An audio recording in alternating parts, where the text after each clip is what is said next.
Lucky Lefty podcast. Monday morning. You know why we're here. Blue and Game, Gold Game Talk. Lil Left's birthday was this weekend. I hope it was fantastic. Your boy, yours truly. Tomorrow, baby, I get my April in. Yep. Hey. What you doing for it? Hey, man.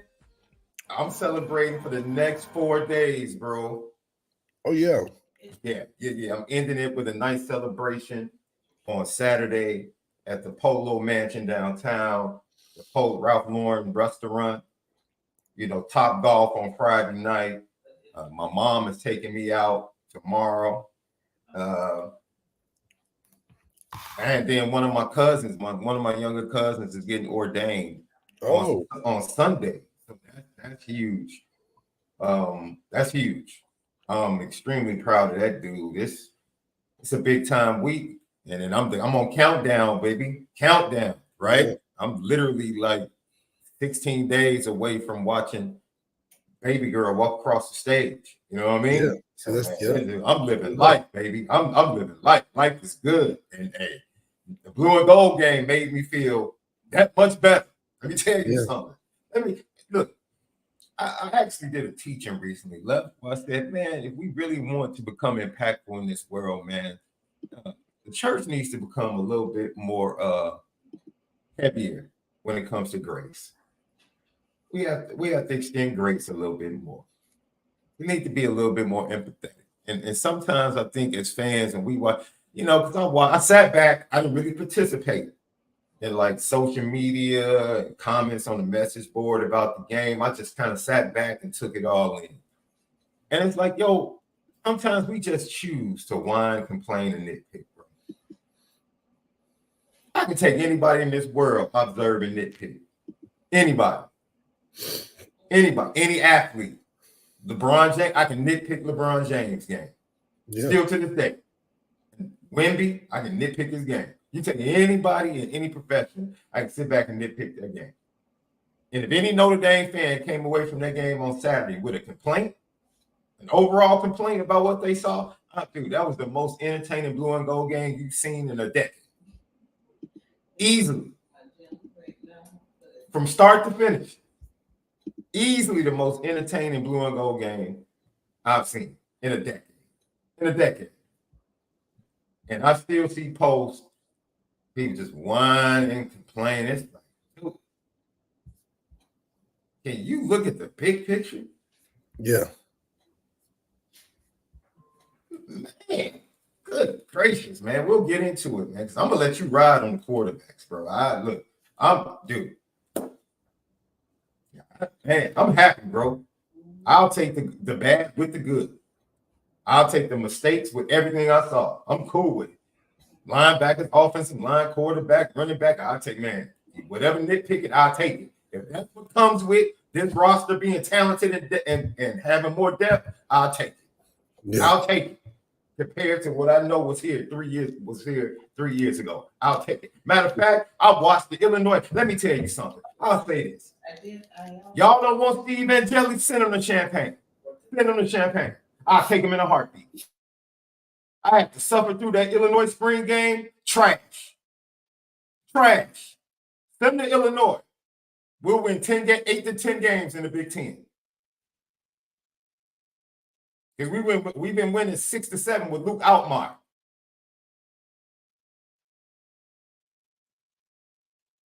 Please send me anybody from that quarterback room. I'll take him. Anybody. I can win games down in Champaign. You're on mute, bro. You take a Ron Paulus Jr.? Pause.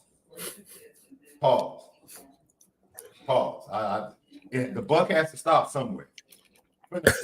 Left, man, look, I have no complaints, man.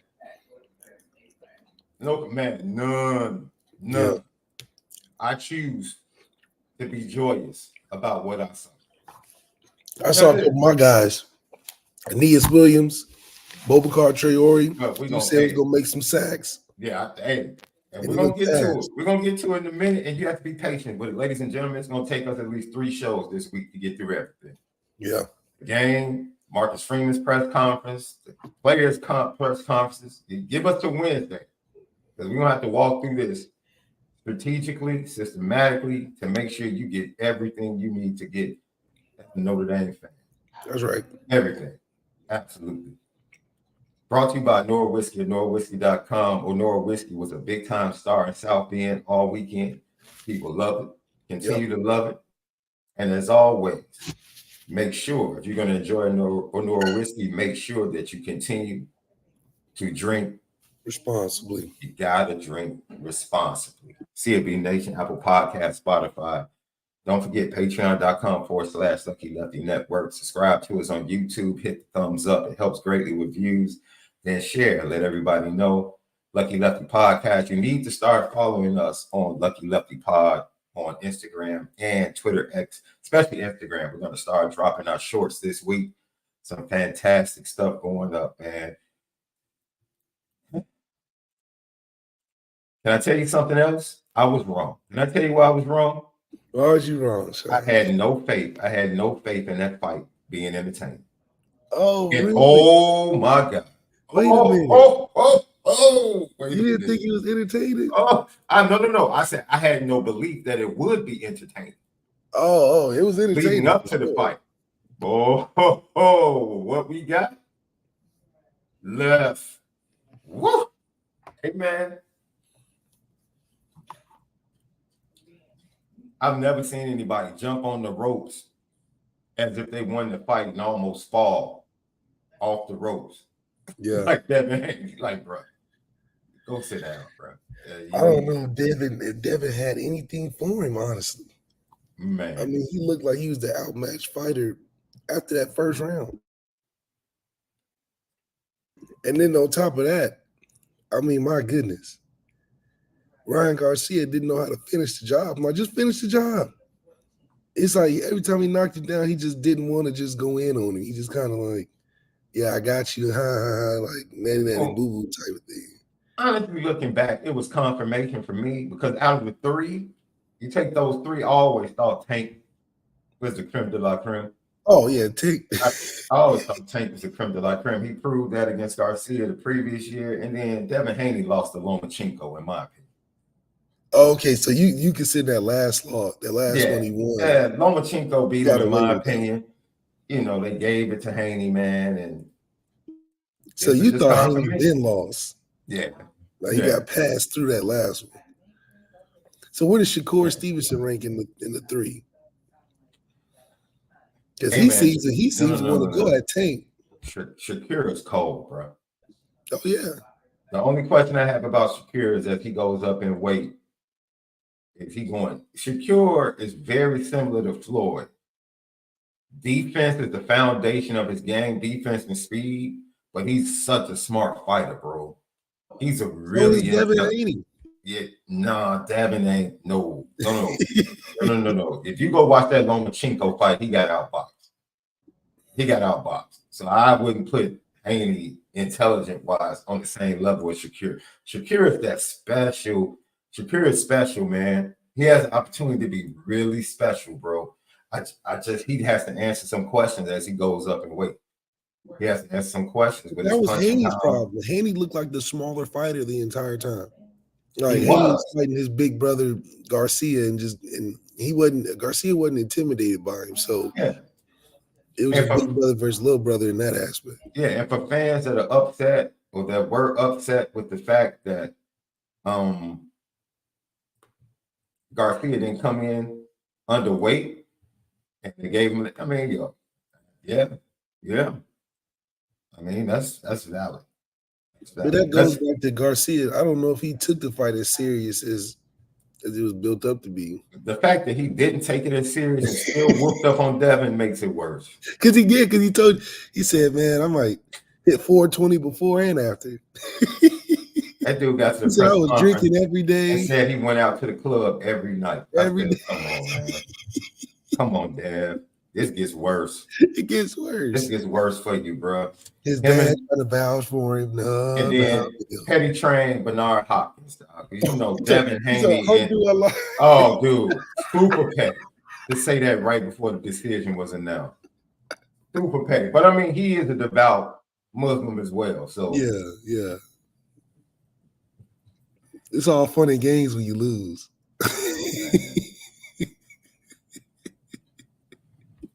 But of course, Haney still has the belts because Ryan didn't make weight. So you only get it if you make weight. Yeah, once they strip pretty much certain benefits when you don't make weight. But they count the win. Conditional. Yeah, the win is the win. Forget the win. It's a win. Forget the win. Who got Errol Spence or Devin Haney? Who got whipped worse? Errol Spence, because Errol Spence never adjusted. Yeah. Never. Yeah. It didn't look like he was in it from the beginning. Yeah. And Terrence Crawford's an actual fighter. Ryan Garcia, I don't think really fought him. He more like just had a good strategy. He beat him with one punch. He whooped him with one punch, bro. A left hook. He just kept kicking. You gonna kick that he knew he had. Yes. Yes. You get caught with left hooks the entire fight, bro. The entire fight. Lucky Lefty podcast. Let's get to it. Blue and Gold game on Saturday, noon on Peacock. Peacock, salute to y'all. Salute to everybody, man. Thank you for the hellos. Thank you for the encouragement. Thank you for the way you treated us, man. It was a quick trip down. We got in and out. I had to get back for ministry purposes that evening, man, but it was absolutely fantastic. The buzz. We're going to get to Malik, your thoughts on the renovations and the building of the new facilities that's going up. I'm sure you would have loved to have those facilities when you were there, but the future, I talked to recruits, bro, they talked about experiencing that. Marcus Freeman pretty much letting recruits know, like, yo, we coming. We coming. It is, I think it was 30,000+ in the house, which for a Notre Dame scrimmage is, that's pretty good, bro. That's pretty good. But your overall thoughts from what you saw on Saturday, Left, I can't wait to hear this. I can't wait to hear it. I've been waiting for this all weekend. Boy. Well, I honestly thought it was just a really good showing of a lot of different aspects of the team. I thought the D-line had presence. I thought the open field tackling was a little bit better. And then the physical impression of how the team looked. I thought we looked big. And I thought that was a huge thing in terms of just the fact of the eye test. We got size across the board. Guys that we expected to do something, did something, or made plays here and there. We got to see the field stretch. I got to see receivers running open and us hitting them in stride. I got to see a lot of the what we already know about. I think our X factor this year is Jeremiah Love. He just looks ready. He just looks ready to take on the season. Running inside the tackles, outside the tackles. He looks like a better four than Atkinson was. He really looks like that's our go-to guy. And then I just like the command of the quarterbacks. Yeah, you saw some youth with Kenny Minchie, but you also saw some really good things. And I think him finding that consistency is really what happens as a number two right now, because you're trying to catch a rhythm with guys that are going to be playing in the game and guys that are still on ice, and you're kind of working that two-level system. But he's made a lot of good things, and then there were some things that stood out. I thought CJ Card, in the time that he got, did good, did exactly what he was supposed to do. I didn't see the Joe Montana thing that people were mentioning, but I did see a guy that, like we've said before, if you put him around enough guys, CJ is going to look pretty good. He's going to operate pretty well. Now, is he a tier one guy? I wouldn't say that from a talent standpoint.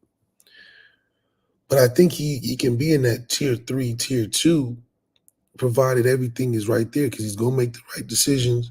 He looks really good, technically sound.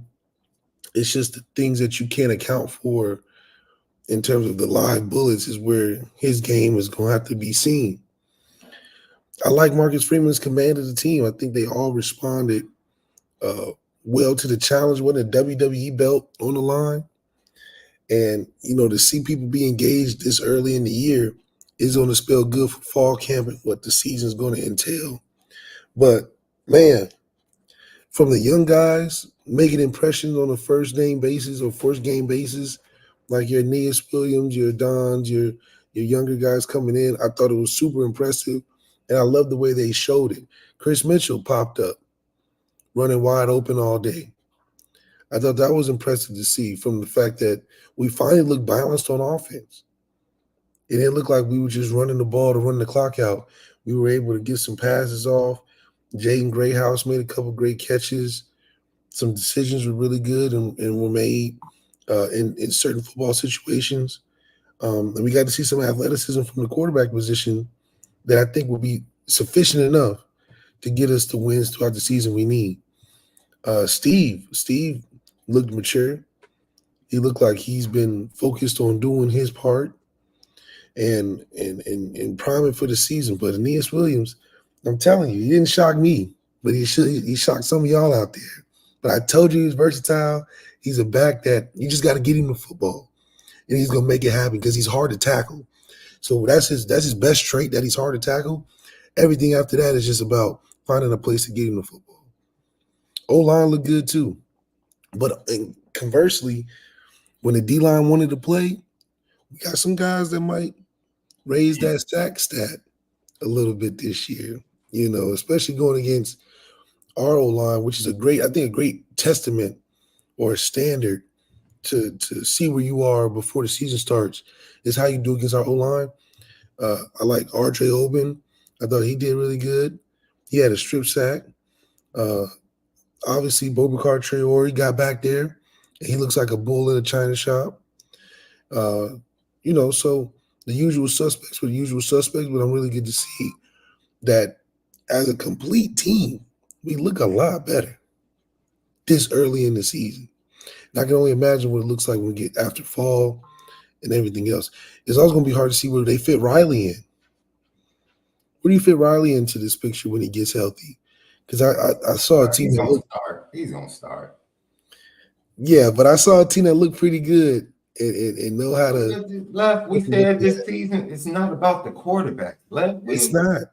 Bro, we're gonna get to Marcus Freeman and his thoughts on going to the third year, which I feel like Notre Dame fans need to relax, especially after the certain beat reporter released the article like this dude had 5 years of mediocre football and all of a sudden the seat was hot or something. It's like, what are we talking about right now? Yeah.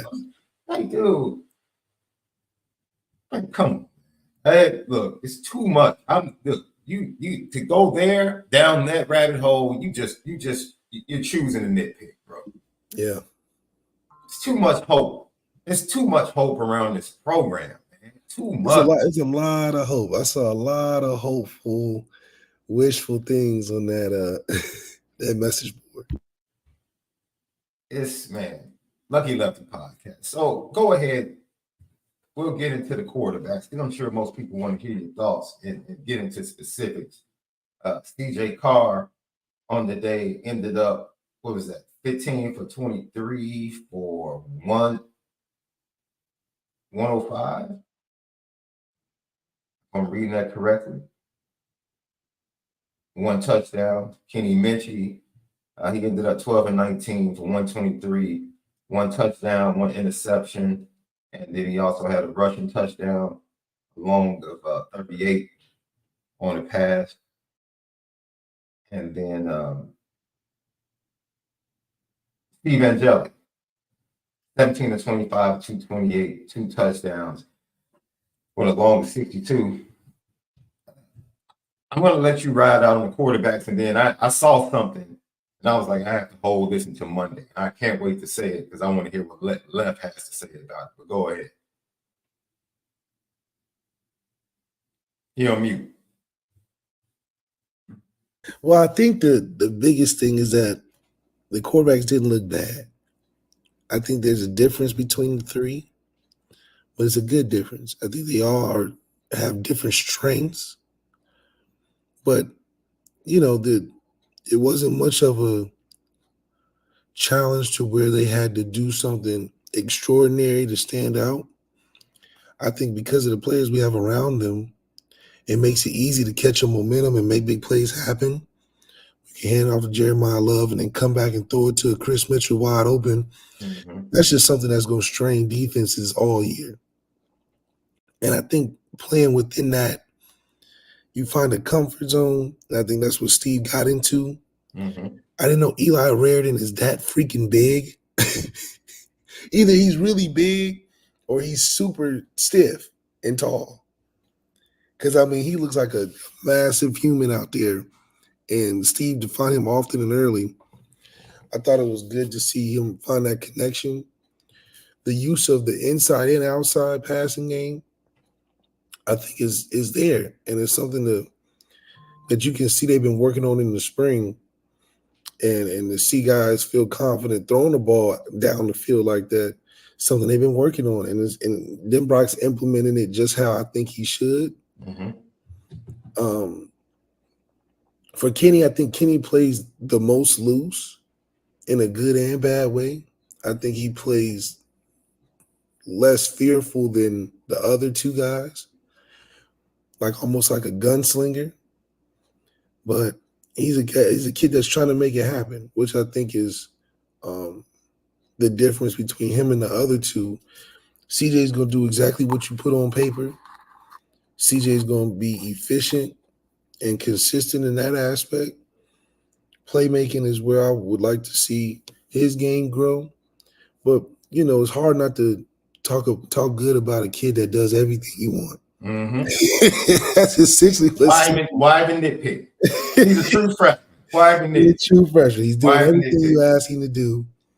So I'm really excited to see how that grows. But like I said, that's a guy that's, in my opinion, not desperately needed to be thrown out there. So he's at a good growing stage where it's like, okay, you check back in a couple weeks, that thing gonna be ready to sprout.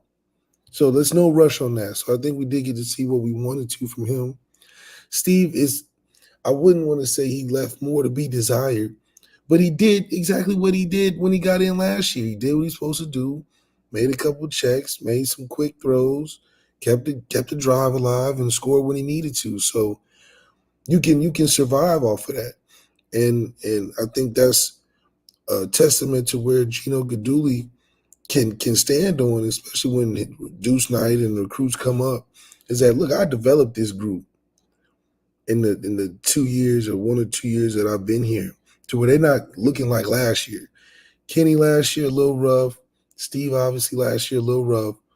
But around this time, a year later, they look pretty solid and competitive enough to lead the football team. But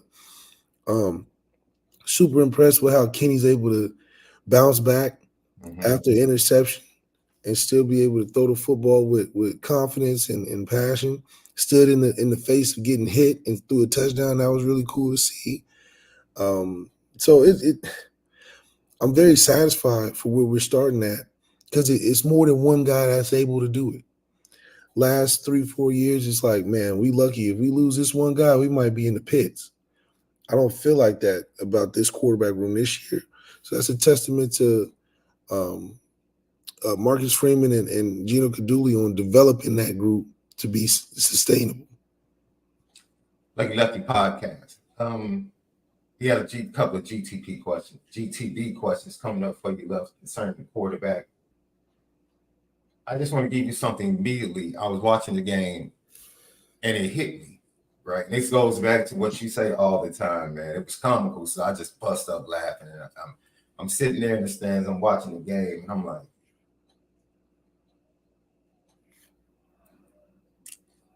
Steve Angeli is Tommy Reese, dude. Yeah. I was like, Steve Angeli is literally a taller Tommy Reese. That's who he is. And that is not, I don't say that to be negative, right? Because a lot of Tommy Reese, the player, was loved. Like, people love Tommy Reese, the player. People might be a little thick on Tommy Reese, the offensive coordinator. But Steve Angeli is like a 6'3", 6'4" Tommy Reese. That's what he is. And you know what? How you think Steve got this is my point. That's okay. Yeah. Ladies and gentlemen, Tommy Reese was a very important part of that 2012 team that got to the national championship game. Very important part. And as much as people want to spit on Steve Angeli, there's going to come a time during this season where you're probably going to need Steve Angeli. Yeah. You're going to need him. And that's why it makes no sense for me for people to be like, oh, Steve isn't this, he isn't that. Steve Angeli knows. You know why I respect Steve Angeli? Steve Angeli doesn't try to act like something that he's not. No. He knows exactly who he is. And exactly. He plays the game like he knows that. This is what frustrates you. Just like Tommy. They got the same thing. Remember how many times Tommy would move the team up and down the field and then just throw the dumbest interception in the world in the red zone? That's Steve. The end zone. Go watch that Michigan game from 2011. Go watch it. That cat Tommy Reese is one of the most frustrating quarterbacks. Dude, they marched up and down the field on Michigan all night, and this dude gets in the red zone and just throws two of the worst red zone interceptions you've ever That's seen. exactly what you said about Steve in practice last week. That's the exact same thing. Steve is, like we always talk about, Steve doesn't have a problem doing what you're asking him to do. Oh, hit this guy, boom. Where Steve's game changes is where Tommy's game changed, where I think CJ Carr's game is going to change, is when, okay, what you drawn up may not look as clear as day. So what we're telling you to do may or may not be there. But if you hang on that, you're going to find yourself in trouble. So is that playmaking side that Steve doesn't quite have. And that gets you in trouble when the situation gets in crunch time. Because now all the good stuff you were doing to get down there, all the checks, all the nice plays and this and that, timing, all of that, now you got to fit the ball in, get it over a guy, make a play, make a guy. That's not what he's comfortable with. That's not what he's comfortable with. And that's where the mistakes can happen, where you love a kid because he looks the part and does what he's supposed to do up until a point. That's what makes college football so tough, is that, yeah, you got guys that are playmakers, guys that go by the book and are technical, and then there's those guys that lay right in the middle that know how to give you enough plays but still do their job. And that's where Steve is on one side, not the other, is that he can do everything you ask him when you talk with him through it, but can he make that playoff play, those playoff drives, those game-changing moments, situationally for quarterbacks to be implemented and be that guy? Can he make those? And I don't think that's in his wheelhouse, but that's Marcus Freeman knew that. That's why we got Sam Hartman. Yeah. Marcus Freeman knew that. That's why we got the guys that we got with Riley. Because I feel like Marcus Freeman believes in Riley Leonard what he doesn't get out of Steve. That's the playmaking. Hey, man, you cannot overlook just flat out dumb mistakes. Yeah, dumb mistakes. mistakes. Coaches will sit you down over that. Just flat out dumb mistakes. That's why Tommy got sat down. Thank you. That's why he's Steve Angeli. That's why Everett Golson came in and got the starting job. That's why. Because you just Steve's going to leave you requiring just a little bit more. It's like, yeah, you're good, but give me a little bit. I need a little bit more. Yeah, but when you are physically deficient at quarterback, this is something goes into this question. Steve needs to be more. His whole game has to be anticipatory, right? Because he doesn't have his whole game has to be pre-snap and then post-snap and anticipation on throws. That's it. The whole game, he has to be elite at that, dude, because physically he does not have the gifts to go out there and just do what CJ and Kenny can do. And even Riley in that sense, he can't. And he's still late on certain throws, dude. He's still late. I wrote it down on the first try. He had somebody in the flat. If he just hits his back foot and pops that, it's not a 2-yard game. It's like a 5, 6, 7-yard game. You have to be elite at that. And Tommy, he's got to be elite. Tommy's problem. Tommy was not elite at anticipation. And he was good at it. That's how he got the start. Yes, but he wasn't elite, and that's why he had problems in the red zone. Just go look at Tommy Reese's. Like Tommy Reese, he can march the team up and down the field. Go look at his touchdown to interception ratio. You know why? Red zone and dumb decisions. Just who was he throwing to? What was that? Dude, they're the same. And guess who recruited Steve Angeli? Tommy, yeah, I told you. Guess who recruited Tyler Butler? Tommy Reese, the Turnover same guy. He recruited himself. He recruited himself. We Drew talked about Pine that. is the same way. Same way. Hell, Drew Pine looks more like his brother than he does a quarterback recruit. And Geno's recruiting guys that probably match Geno's game. That's why we got all 6'3" and up quarterbacks. So maybe that's just a thing for Notre Dame. You recruit guys that have your similar play style, but it's also why there's a transition happening this year, next year. Steve's style isn't going to fit in that room. Because now you're dealing with a style mixed with talent. CJ Carr, Kenny Minchie, Deuce Knight got talent. Steve has a limited talent, but he's got the whole precision, do what you want, you fit my style of play type of quarterback. It was more a la carte. That's how you get Brendan Clarks and Drew Pines and all on one roster, because those are fit for certain things. Sam Hartman didn't fit as well as he probably would have with Tommy. Without Tommy, Sam just looked like another quarterback with not a lot of talent. Sam with Tommy, probably we'd be talking a little bit different because the style of play fit more to what Tommy probably saw him as. Tommy didn't recruit Dante. He recruited CJ, the guy behind Dante. Just showed you that it was definitely a preference, not so much of we're taking the best available. So I think with what Geno's doing, he's taking the best available and then making it into what fits what we're doing.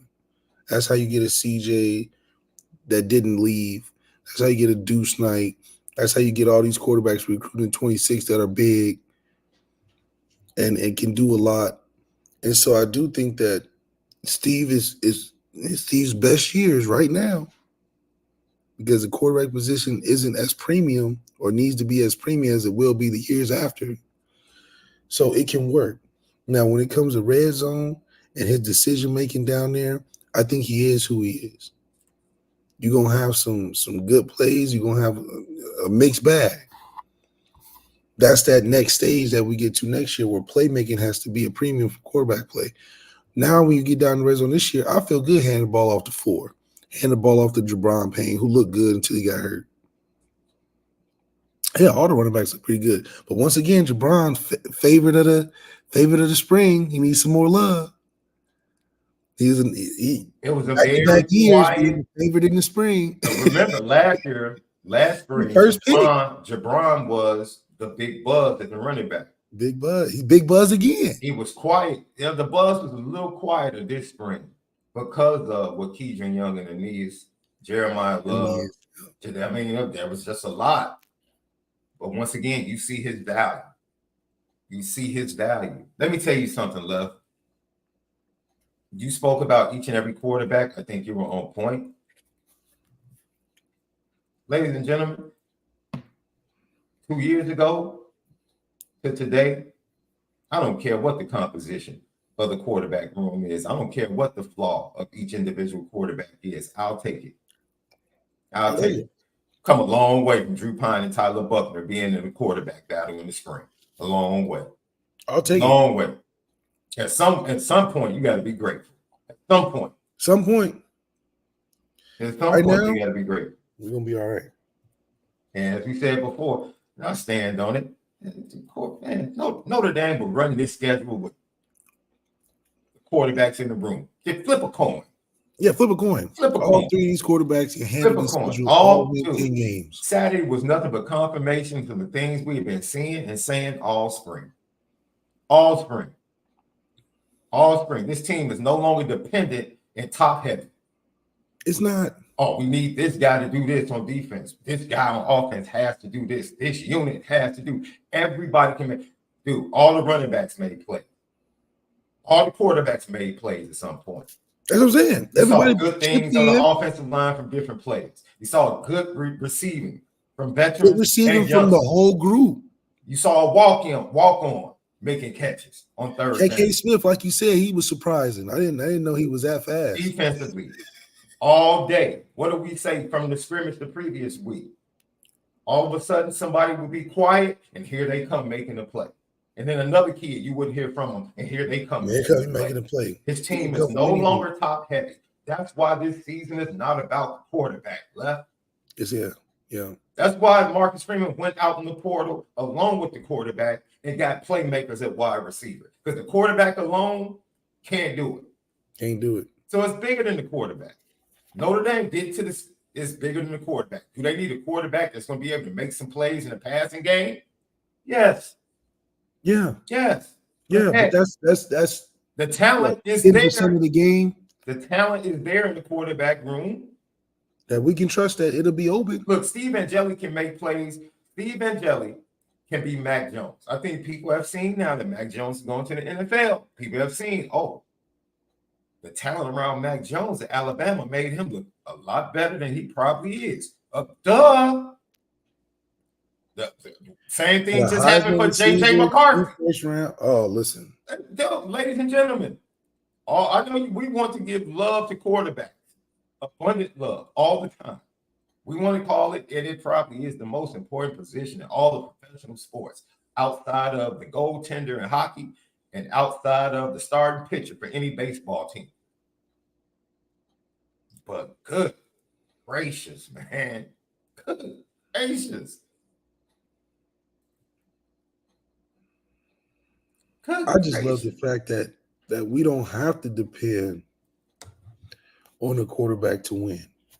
In combination with the schedule, we're so used to being quarterback addicts. Oh, we need the guy, we need the superstar, we need to inject that 5-star quarterback. I still want one of those. Don't get it twisted. What we say a couple weeks ago. We're not desperate for it. No, I need one. We need one. Yes, I need one. Taking Roger Goodell's hand in the next 3 to 4 years. I don't know about you. I need that. Down the years. That's something I want. But this year, no. Because of what you said, the collective effort. Every play, somebody different is popping up. Every play, somebody was popping up. And it's not just doing a job, it's making a play. Oh, that's a nice game. Oh, that's a nice tackle.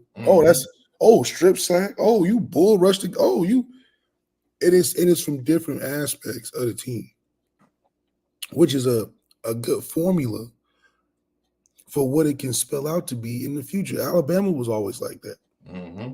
Dallas Turner pop around the head. Oh, how you do? Jalen Waddle running past the whole how you? But it wasn't always them the main focus.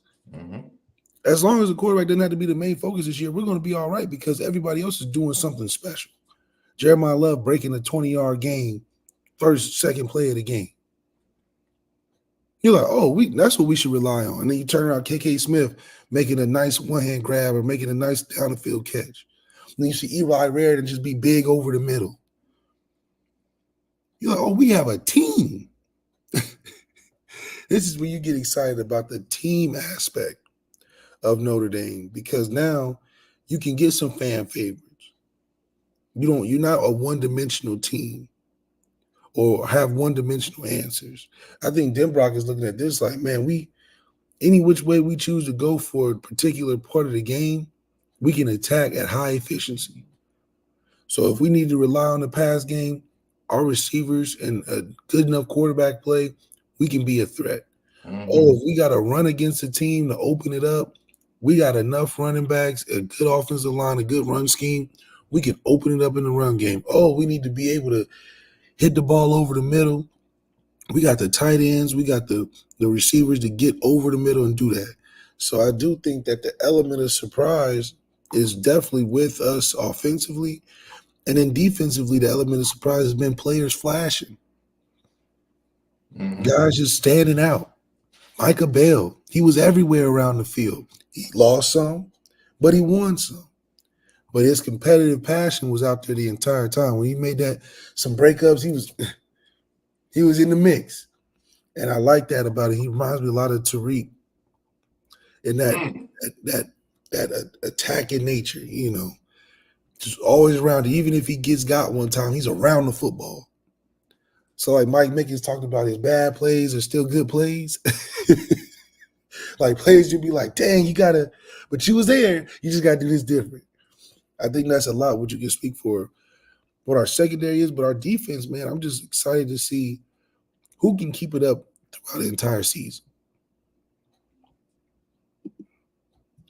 Lucky Lefty podcast. Look,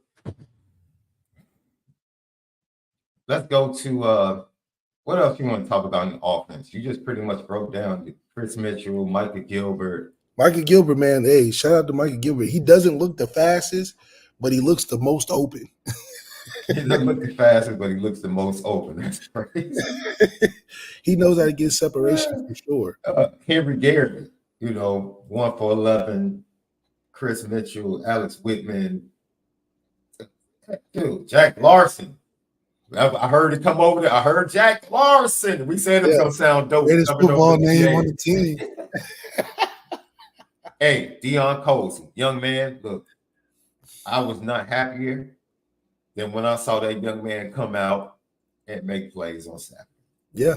Absolutely happy for that young man, what he has endured, the resilience, and it's easy for people to jump in the portal now. Easy for young men to jump in the portal. And that's all we do is beat up on kids that jump in the portal.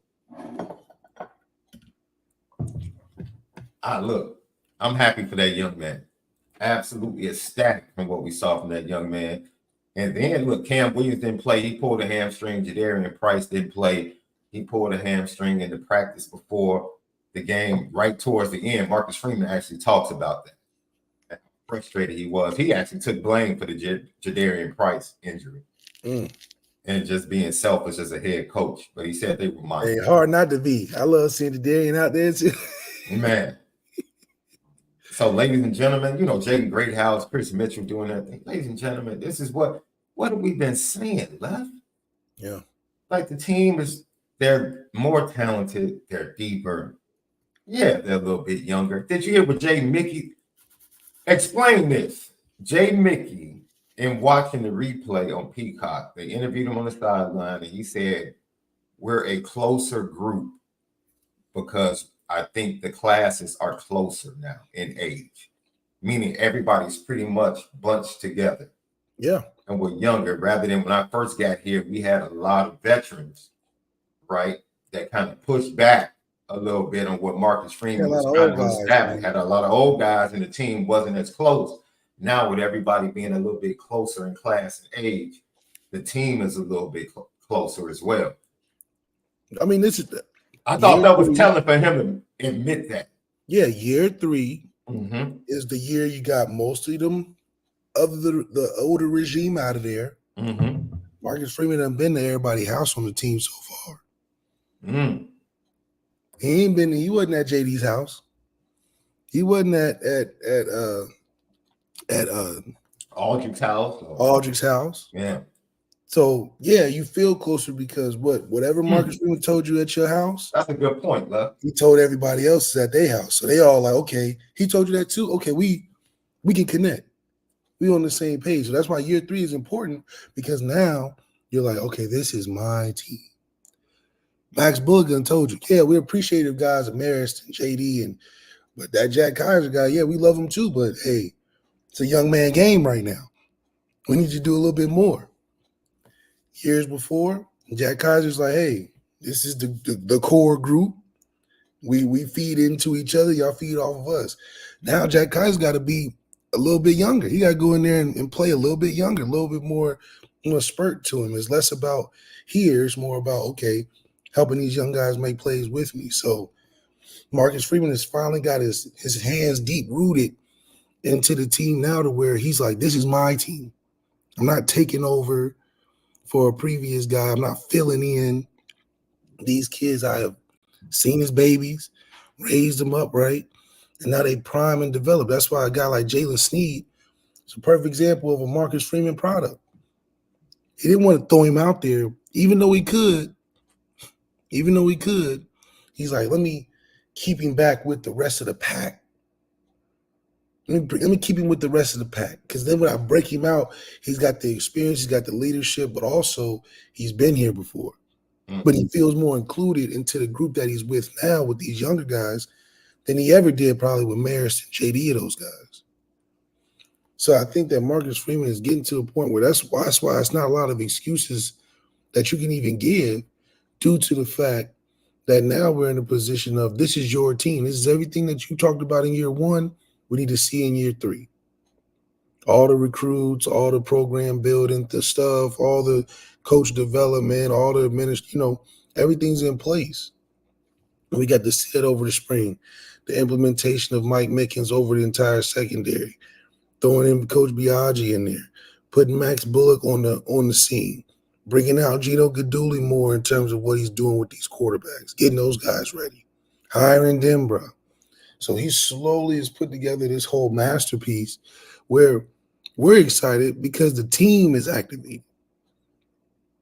We're not leaving the spring game thinking one aspect of the team is lacking due to recruiting or due to non-coaching or due to excuses.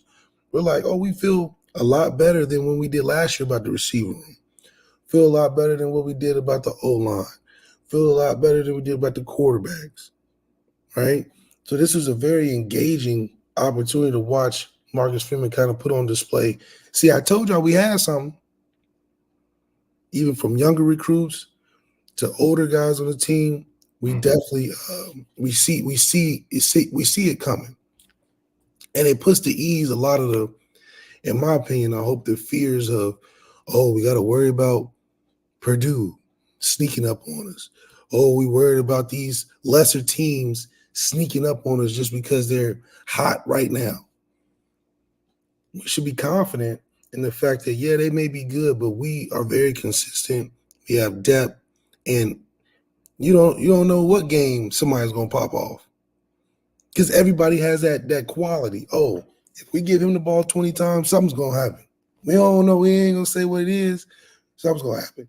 You give Michael Gilbert a chance to show out, throw him enough balls, he's going to come down with more than not and make it look good. And was anybody expecting Michael Gilbert to be a leading receiver in this game? No. But that's what Marcus Freeman goes home and is happy about. Yeah, I'm thinking we about to have this, and this happened, and then I thought we was going to do this way, and this one came out of it.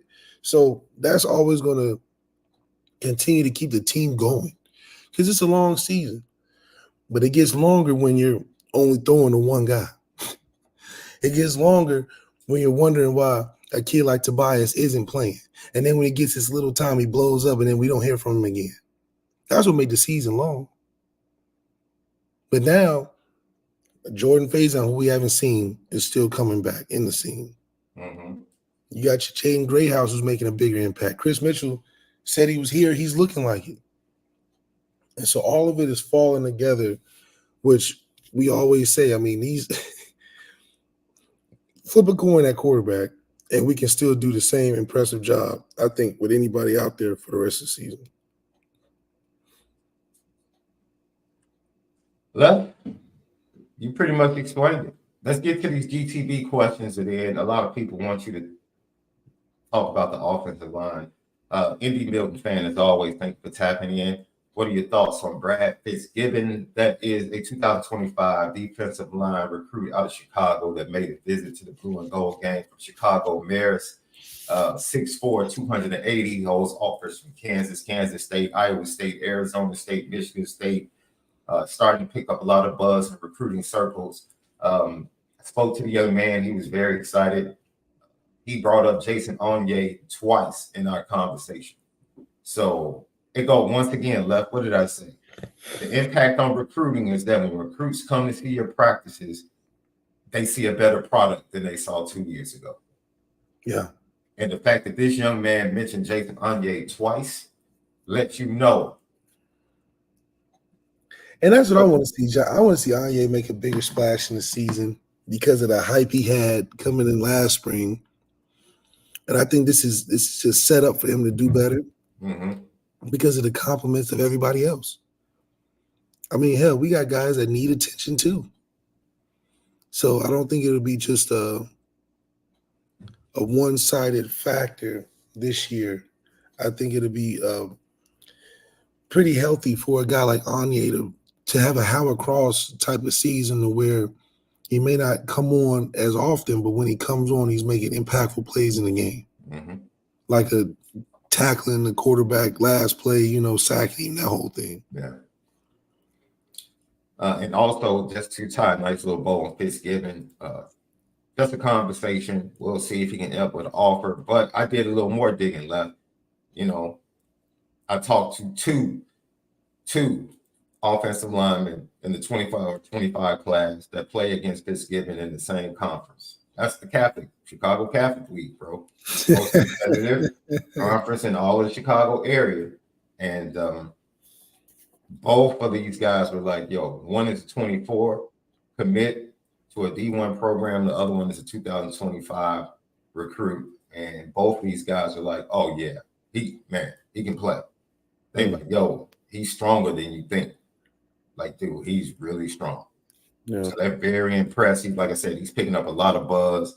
What I left, I know what I know left. See, I'll let you talk about the quarterback play. That's what you do. What did I tell you? You want to come? You want line play? Come to Chicago. Go to Chicago. You want offensive lineman, defensive lineman? You can come here and get that in bunches every year, all day. Matter of fact, Nate Marshall from Fenwick just committed to Michigan earlier today. You can get defensive line, offensive line play out of the Chicago area all day, every year. It's in abundance. That's what we do. We don't do quarterbacks up here. We don't do too many wide receivers up here. We have a few. We'll give you 2 or 3 every year. Daquan Treadwell, Cardinal. Yeah.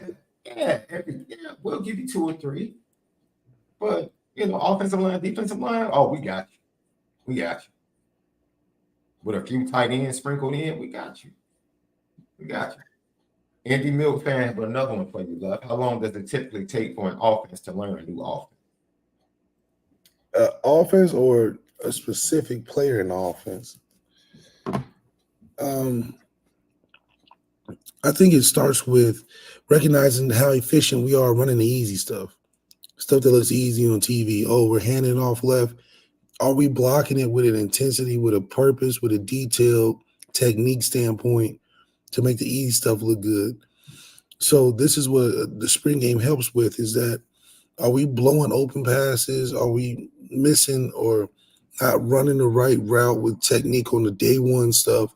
So as long as the foundation looks good, I think that's where you start to build on later in the season. And it's a good telltale. Like if we're getting, 27 points, 28 points on both sides of the football damn near, that means that guys are executing at a high level. And if we can do that with the simple stuff, the simple go routes, if we're completing the go route over and over and over again, even though it's a simple route, simple concept, but we're completing it and changing the game with it, just imagine when we start actually game planning against teams where we have to scheme and do different concepts against certain coverages. That's where we will grow. But once you got the basics down, it's man-to-man press, let's just run these go routes and win, something that we couldn't do in season last year, but to do it in the spring game on a consistent level, I think that shows that, the offense is getting it.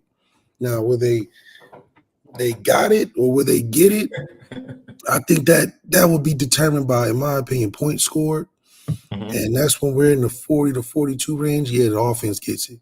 But from an early, no scoreboard type of look, eye test, if we complete the easy stuff often, if we're not just giving up crazy sacks or, getting blown up in the backfield on basic run, day one run stuff, okay, then I can tell, we have something to build off of. So end season is going to be even crazier when we start mixing and matching and doing different stuff.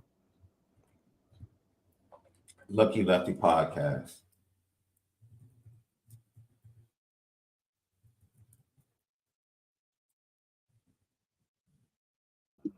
I'm excited to see it, man. JJ McCarthy is 61-3 and since high school. That's pretty crazy. I mean, dude, he went to IMG. I mean, they pretty much out-talented everybody. No, but this was back. They were talking about this. He got 2 state titles in Chicago, don't it? No, he won 1, if I'm not mistaken. No. You might be right. He might have won 2 and then went to IMG. Because they don't play for no state titles, I don't think. No, he was good here in Illinois. That's what I'm talking about. They don't play with state titles in IMG. Yeah. He He was definitely doing his thing before he went to IMG. Matter of fact, he went to IMG to up the challenge. I'll give him that. Yeah. John Massey said, "Left. What did you see about Angeli and going through his progression? It seems like he still struggles with that." I mean, he's Tommy Reese. I think that was the perfect comparison. Is that he's all about anticipation. So his processing is a little bit different because it's fitting to what his style of game is. Steve is not if one or two's not there, he's going to run around and book his way through the next play. His best bet is to be able to be efficient on pre-snap, who the ball needs to go to, and how he needs to get there early enough. I think the progression thing will develop as he gets more game experience, and teams start to start taking away things. But if they're not taking away nothing, especially on your first read, go cash in. You don't go broke taking a profit. And I think that's what he's getting accustomed to. But when things don't go how it does on the chalkboard, how does he translate that into making plays and being consistent? Something that we still have to be seeing, because now with him, in my opinion, being the starter, teams are going to have to start game planning against Steve. And that's when the game changes. Is one thing I don't love, but I use this comparison all the time, is when 2015, when I got hurt, they're not game planning for Deshaun. So he's going in there, just doing his job, making plays happen, yada, yada, yada. The next year, where they're like, okay, Deshaun, you got to win these games. Teams are going to start game planning for you. You are a high potential draft pick, this and that. You're noticeable. We see you. That's when the game starts, because now you got to play chess. You got to start adjusting today, adjustments, knowing what they're trying to do to you, knowing your strengths and weaknesses of your game. That's like you got the free trial last year.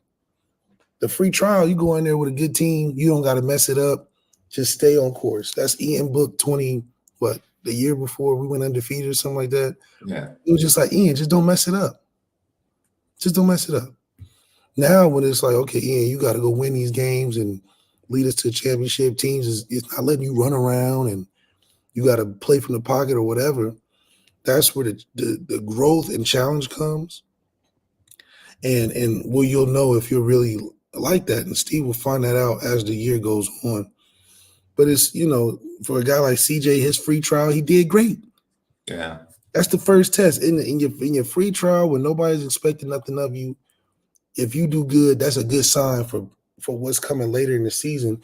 But that shouldn't be your starting point or your platform to say, oh, he's ready to take over the world. So, yeah, his progressions are his progressions right now, but I would love to see it in week 3 and 4, what his progressions look like and how he's getting to his throws.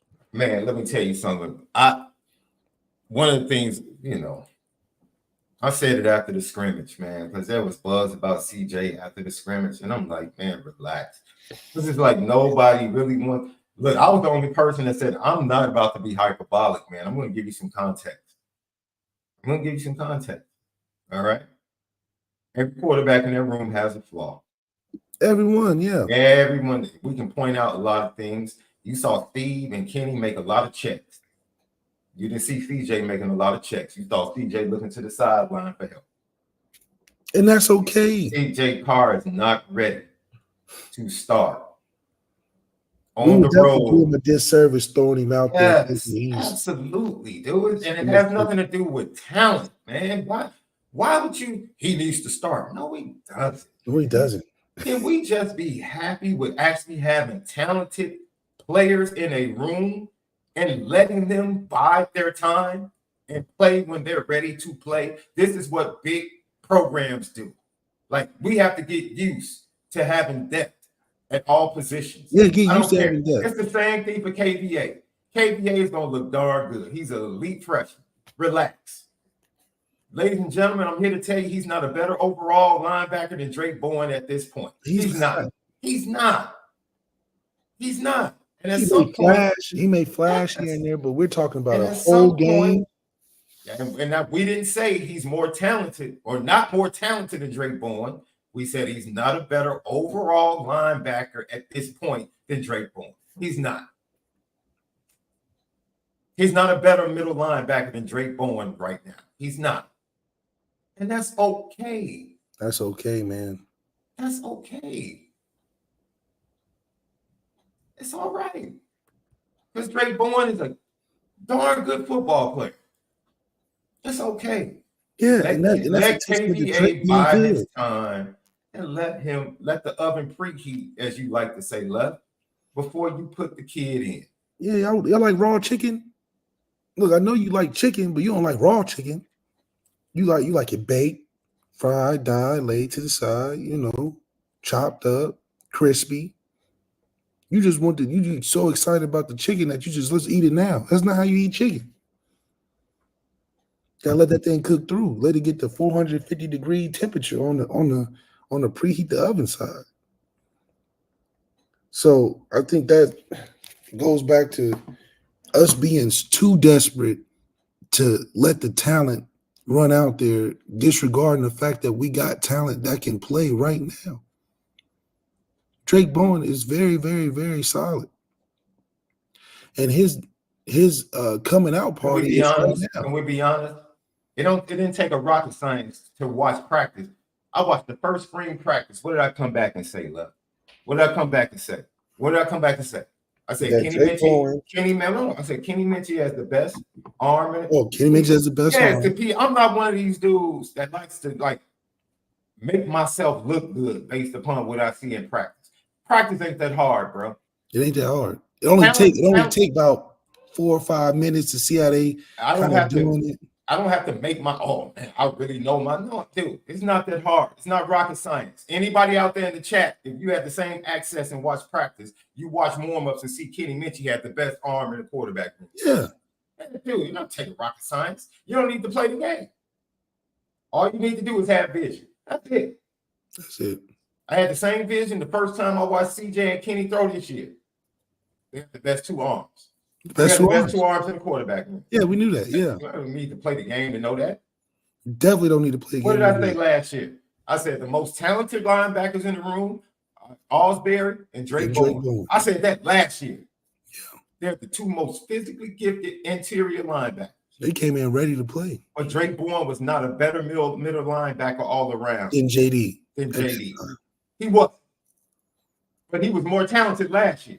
He was just more gifted last year. Jalen Sneed was more talented than all three. Not even close. Is KVA more physically gifted than Drake Bowen? Probably faster. No, faster. I'm talking about just physical tools. He probably is. Yes. Just chasing the football down. Absolutely. Yes. Is he a better football player right now? No. He's not. And that's okay. It has nothing to do with whether or not he gets reps. It has nothing to do with whether or not he plays. He's not going to be the starting middle linebacker at Texas A&M, and he doesn't deserve to be. Doesn't deserve to be. We're not gifting it to Drake, but Drake's good. Like, what are we talking about? But Drake has earned the trust of Al Golden, which is not easy. Ladies and gentlemen, that's not easy. From a mental standpoint, to acknowledge that Drake has done it at a young age, he said it halfway through the season last year. I trust Drake Bowen.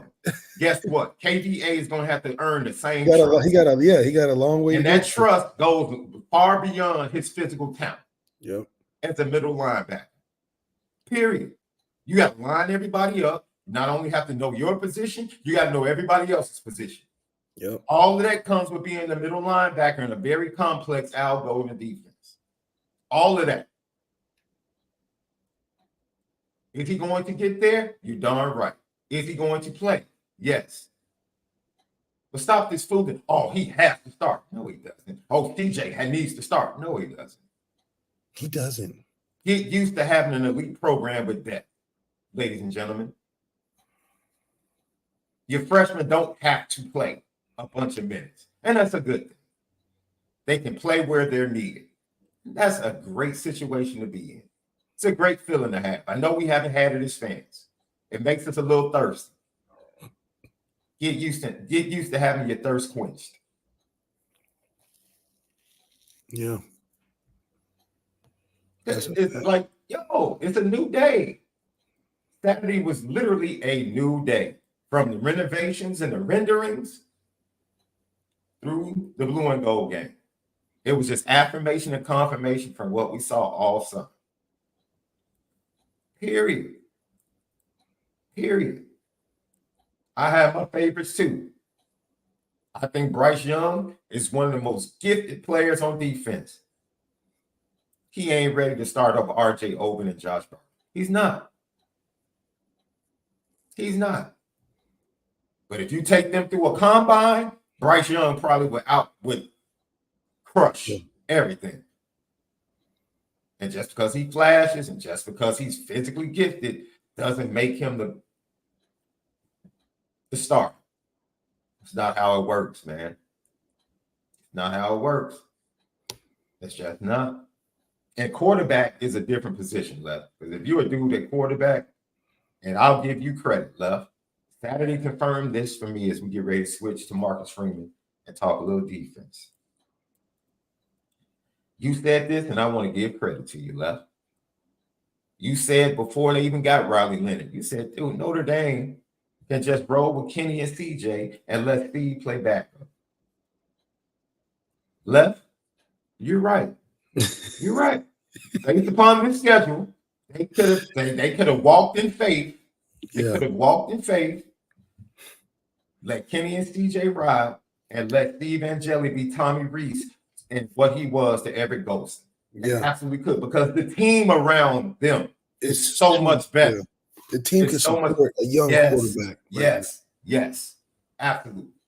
Especially from the aspect of getting through growing pains of making some young decisions here and there.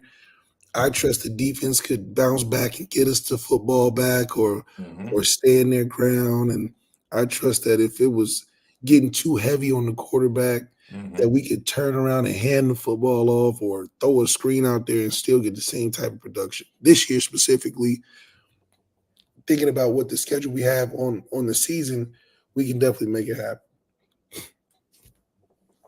Offensive line, before we get out of here, Left, a lot of people want to hear your thoughts on the offensive line. Just a work in progress. Obviously, they have a lot of talent and a lot of size. When I talked about watching the game early on and just noticing just the size difference that we've improved on since the years before, talking about the offensive line, those guys look mean, they look big, and the only thing I would say is I want to see them move a little bit more. But from an aspect of just protecting the quarterback, giving them a chance, I think it was evident. We know they're good at run, and including with the tight ends, the run game and the run blocking. That's their strong suit right now, and I think that's right on timeline where it should be. And then by the time we get to week 3, week 4, after we get a couple softballs, that cat DJ Academics just tweeted out exclusive alert. Yeah, I seen it. I seen it. Is this the day? Is this the day? This K-Dot day? My fault. Go ahead. I didn't see it, but definitely think the offensive line under Joe Rudolph is in the right direction. He reminds me more of a Wisconsin style than the Harry Heastand style at Notre Dame. But either way, you're going to get some success, and to not be one-dimensional. I think that's where our progress is headed as an offensive line. But right now, if we just had to win today, running the football would be our best way with the way our O-line is as physical as they are. But also, man, I can't get over how screen-popping Jeremiah Love is when you just hand him the rock. Give him the rock, pull a tight end, pull a guard, we off and running. So I do think that because our run game will be solid enough, it'll help our pass game develop, and those guys won't have to just take straight bull rushes the whole time, because they're going to have to think. You're going to run upfield too fast, and Jeremiah Love going to go right underneath. So now they get more of a balance, and I think that's good for offensive line. I'll say this before we move on. Like I said, bro, I'm in such a great mood. I'm not about to sit here and nitpick about this offensive line, bro. What have we been saying all spring? They're young. They're going to make mistakes.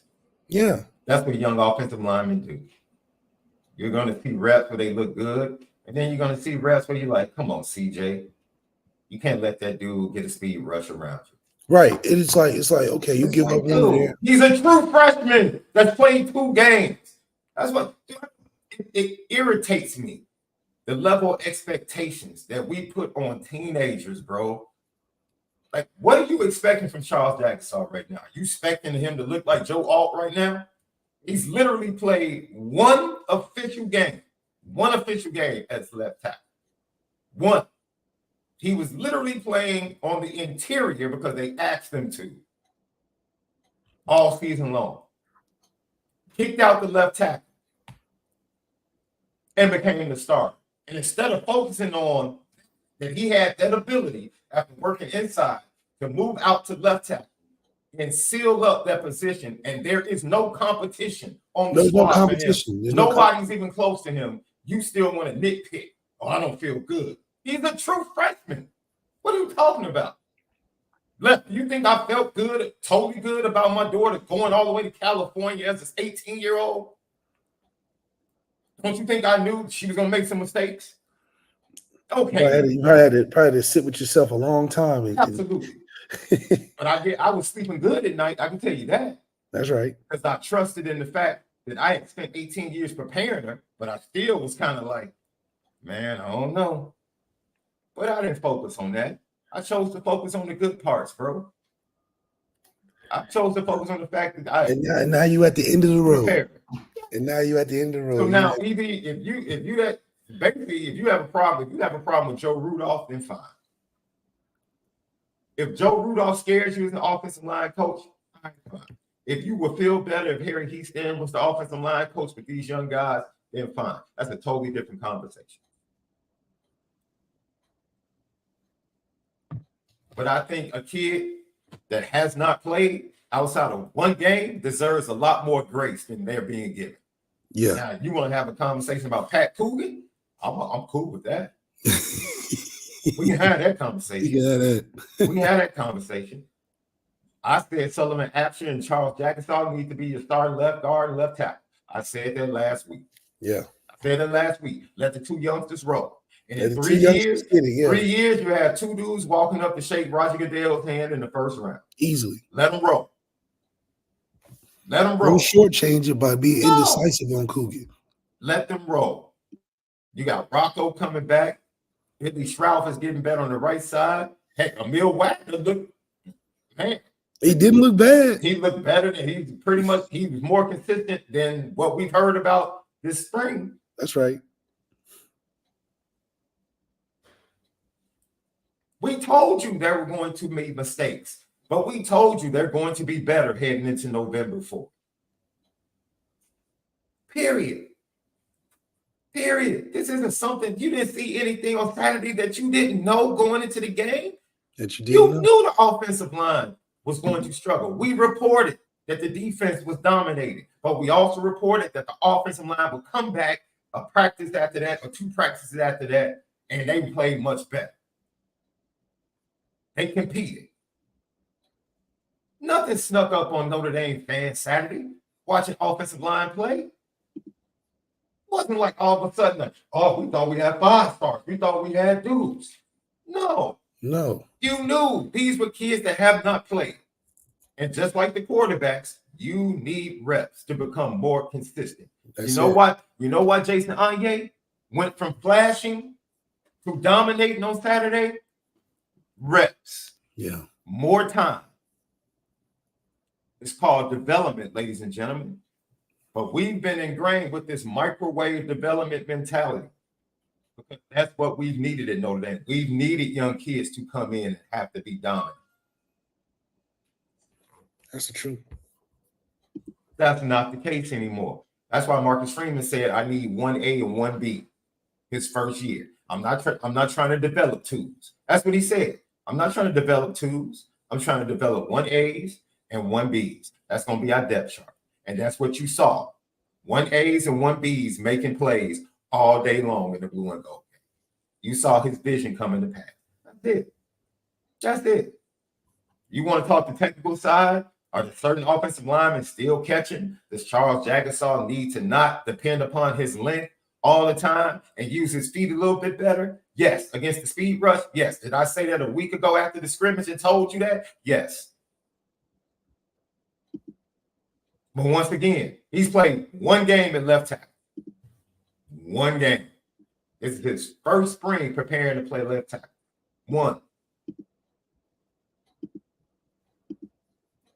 Did we expect Joe Alt to be Joe Alt when he first came in? No. Did he develop into that? Did he develop into that? Yes. Well, you need to give the same grace to Charles Jagusah, Tosh Baker, Emil Wagner, and the rest of these first-time starters. And you know the great thing left? I'll end it with this. As much as people want to talk about the offensive line, how many points did the offense put on the board, Sam? Don't talk to me about the offensive line. How many points did the offense put up, left? How many points did they put up? 49 total, right? Yeah, 49 total. 49 total with offensive line play. Yeah, by their standards, by their standards, they put up 49 points. Now, we've had better offensive lines, but here he's saying, how many points did they put up in the blue and gold game, left? How many? How many? Like I said, it was a struggle. Oh, see, this is, ladies and gentlemen, you're going to need a new excuse. You're going to need a new excuse? Can't blame every year it's the offensive line's fault. We lost this big game. It's the offensive line's fault. We lose that big game. It's the offensive line's fault. Doesn't matter that the quarterbacks are trash. Nobody wants to talk about that. Nobody wants to talk about the wide receivers not getting off bump and run coverage against good teams. Nobody wants to talk about that. It's always the offensive line. Always the offensive line. That's the go-to excuse. That's the low-hanging fruit. Offensive line, if they don't dominate, we can't win against good teams. You don't have that excuse this year. You got a quarterback. If y'all say Riley Leonard is that dude, y'all say Riley Leonard is first round. That's what we've been hearing, right, Left? Yeah. Riley Leonard's head and shoulders above everybody else. He's a difference maker. Okay. All right. Offensive line we have is better than the offensive line he had at Duke. Period. Period. As bad as they are, to a lot of people, the offensive line is a better and more talented offensive line than Riley Leonard ever had at Duke. That's irrefutable. You can't even refute that. Are they better coached? We'll wait and see. That's all I said. If you have a problem with Joe Rudolph, have no problem with that. If you have a problem with the veterans that's been around 2 or 3 years that you feel like haven't progressed, have no problem with that. We talking about guys that haven't even played a game or have one game under their belt. And you trying to tighten the screws on them? Man, relax. Give them a chance to play. What are we talking about? The offensive line is good enough to go beat Texas A&M week 1. Yes, right now. They're talented enough to go beat Texas A&M week 1. Right they now. Don't have to be perfect. That's the beautiful thing about it. They don't have to be perfect. Finally, the offensive line in Notre Dame doesn't have to be perfect to put up points. Finally. Thank the Lord. Thank the Lord. The offensive line does not have to be perfect, finally, to put up points. Finally. That's right. Finally, we had quarterbacks, like you said, with Kenny Minchie, that would actually stand in there and deliver. I mean, it was a bomb, too. We have quarterbacks that can actually make plays, off schedule, big plays, receivers that can actually get open. A running back that you can dump it down to, and this dude makes a 39-yard run where he's not only breaking tackles, dragging people, and eluding tackles. All of that. Not just on one level of the depth chart, on multiple levels.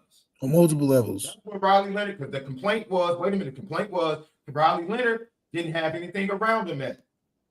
He didn't have anything around him at Duke. Riley Leonard doesn't have that excuse, ladies and gentlemen. He don't have that excuse. He doesn't have that excuse. More talent than he's ever had in front of him on the offensive line, more talent than he's ever had behind him and to his left and right. Right? No excuses. None. He's not. No. The same thing we said about Sam Hartman. You were brought here for the big games, bro. That's it. You were brought here for the big games. I don't care nothing about Riley Leonard against Northern Illinois. I don't care anything about him against Miami, Ohio. I don't care what he puts up. Big games, bro. That's why you're here. That's it. That's it. That's why you're here. Same pressure. Same pressure. It's Notre Dame. Let's go. Let's go. You came here for this. You came here to be around more talent. You came here to be around a better coaching staff. You came here to be in big games and to get it done. That's why you came here. Let's go. You didn't sign up for Notre Dame thinking about Northern Illinois. Florida State, USC, Louisville, the revenge game. That's what it's all about. That's what it's all about. But even in that, you are surrounded by 1As and 1Bs. And that's why the totality of this season left is far greater than one position, far greater than what anybody does at the quarterback. Far greater. Far greater. Ashton Craig, who was that? Man, I was frustrated with, I think he had 3. Who was that? Pendleton. Sam Pendleton, I think, had 3 or 4 bad snaps, struggled a little bit. He's a true freshman. Like, it was frustrating to watch, but he's a true freshman, man. I watched a red shirt freshman that had time under his belt. Once again, it was 3rd string, but Joe Rudolph had him prepared. Ashton Craig looks pretty good at center. Looks like he's going to be pretty good for the next 2 years at center. Have no problems with him. Love him. Love what he brings to the table. Taj Baker, at this point, serviceable, but he hasn't played. Emil Wagner, tremendous upside. You have to let him play. You have to let him play. Remember, we heard how terrible that heralded, humongous Alabama offensive line, Caden Proctor, #1 offensive tackle. Caden Proctor looked horrible against Texas. Horrible. Horrible against Texas. And now this dude, they act like this dude is the next Lombardi winner, bro. The next Outland winner. Oh my God. Iowa took him. That's a cool. Oh my God, he's going back to Alabama. Oh, that's a huge revenge for Alabama. Like, dude. First 4 weeks, y'all said he was trash. That's offensive line. You get better when you play. You get better when you play.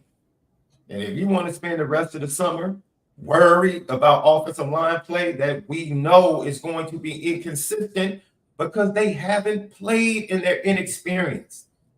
You already know that going into the season. If you expect this offensive line from game 1 to be dominant, you have the wrong mindset. It's not happening. It's not happening. We told you that. It's not happening. It's not happening. It's not.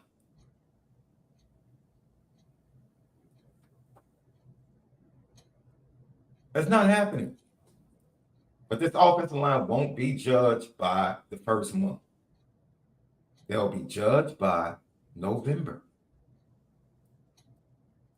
Why are you worried about something that you know?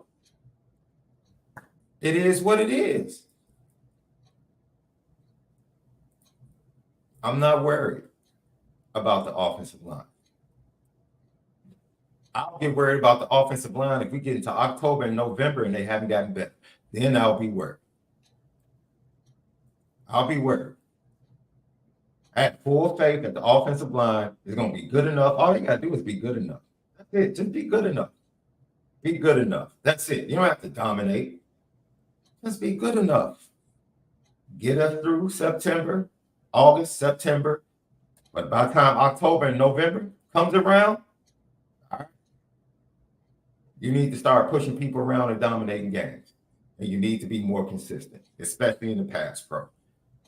Because Notre Dame's going to be able to run a lot. Now, heck, you saw that on Saturday. They run the ball. They have the running backs that can bounce it outside. Every last one. Love, Price, Aeneas Williams. All of them can bounce the ball outside. That is refreshing in the running game. Very refreshing. That's it. So that was, I guess I'm trying to be encouraging about the offensive line, because the offensive line, they are who they are at this point, man.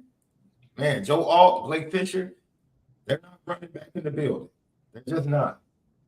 They're not. The same confidence you felt having those two guys being the bookends last spring, I understand. The feeling is not the same. But I'll get worried if I don't see improvement. That's when I'll get worried. Otherwise, you just let them play, man.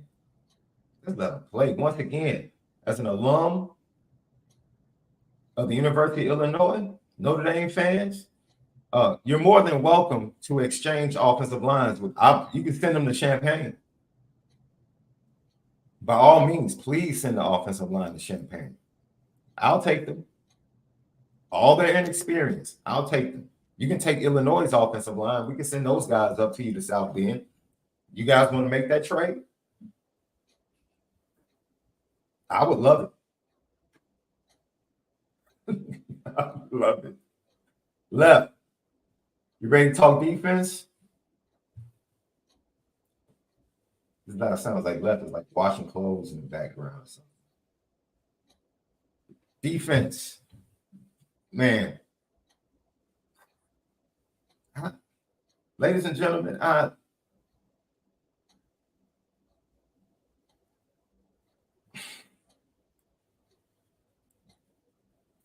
do you want me to say? They're going to be better when Ben Morrison gets back. They're going to get more sacks this year. The depth on the interior with Onye, Heinisch, Rubio, Viliano Jr. being a third stringer. I mean, what do you want me to say? KVA is good. What do you want me to say? Drake Bourne is good. What do you want me to say? Allsbury looked pretty good. What do you want me to say? Like, RJ Oben looks like he's going to be pretty good. Josh Burnham is becoming more consistent. What did we say? Burnham and Onye flashed last spring. I told you a week before when I saw the scrimmage, the first thing I said about Jason Onye, you won't see as much flash. You're just going to see consistent down-to-down play. Difference maker, consistent. You're not going to see this flash and then he goes away. You're going to see him consistently make an impact. And that's just growth. That's development. I think that for me, Saturday, ladies and gentlemen, was a testament to the development that exists in this program on both sides of the ball. I'm seeing development. Blitz pickup by the running backs. Development. You're seeing development. That's another piece of hope that comes from what we saw this spring. Absolutely. You've seen development all over the place. Defensive backs left. I mean, the Don Schuler. Here we go. Bro, look, man. Dude, they're good. What do you want me to say? It's a good defense. It's a top 10 defense. It's a really good defense, bro. They're really good. They're really fast. Really fast. But we said they're much faster and talented at linebacker. It's evident. It's absolutely evident. And we're healthy. I mean, how much more can you want or expect from a team that is right on the cusp of this is where we become a dynasty? Mm-hmm. A healthy team in year 3 that's making a playoff run. All the right pieces are in place. The coaching staff, we talked about what was frustrating, and we kept pointing to the team, but it was above the team that wasn't right. Mm-hmm. That coaching staff wasn't right. Administration wasn't connecting the right way. That's what trickled down into the team. But now that the strong suit of this organization is through the coaching staff, through administration, and the relationship between Marcus Freeman and Pete Bravacqua. That's been put at a nice place for us to grow from. Now we start to see it matriculate into the team where everybody's bought in, guys are playing for each other, the players are stepping up and seeing that this is a competitive environment, a safe environment to develop, so they're not just running out the door for the first thing coming. Because I know teams are going to be poaching because the transfer portal is open. We'll have some guys leave. A lot more will stay, in my opinion, just because you don't want to miss out on this party. This ain't the type of party you going out with your boys or something on the weekend. Y'all want to go hop different places. It's like, no, we came to this one last for a reason.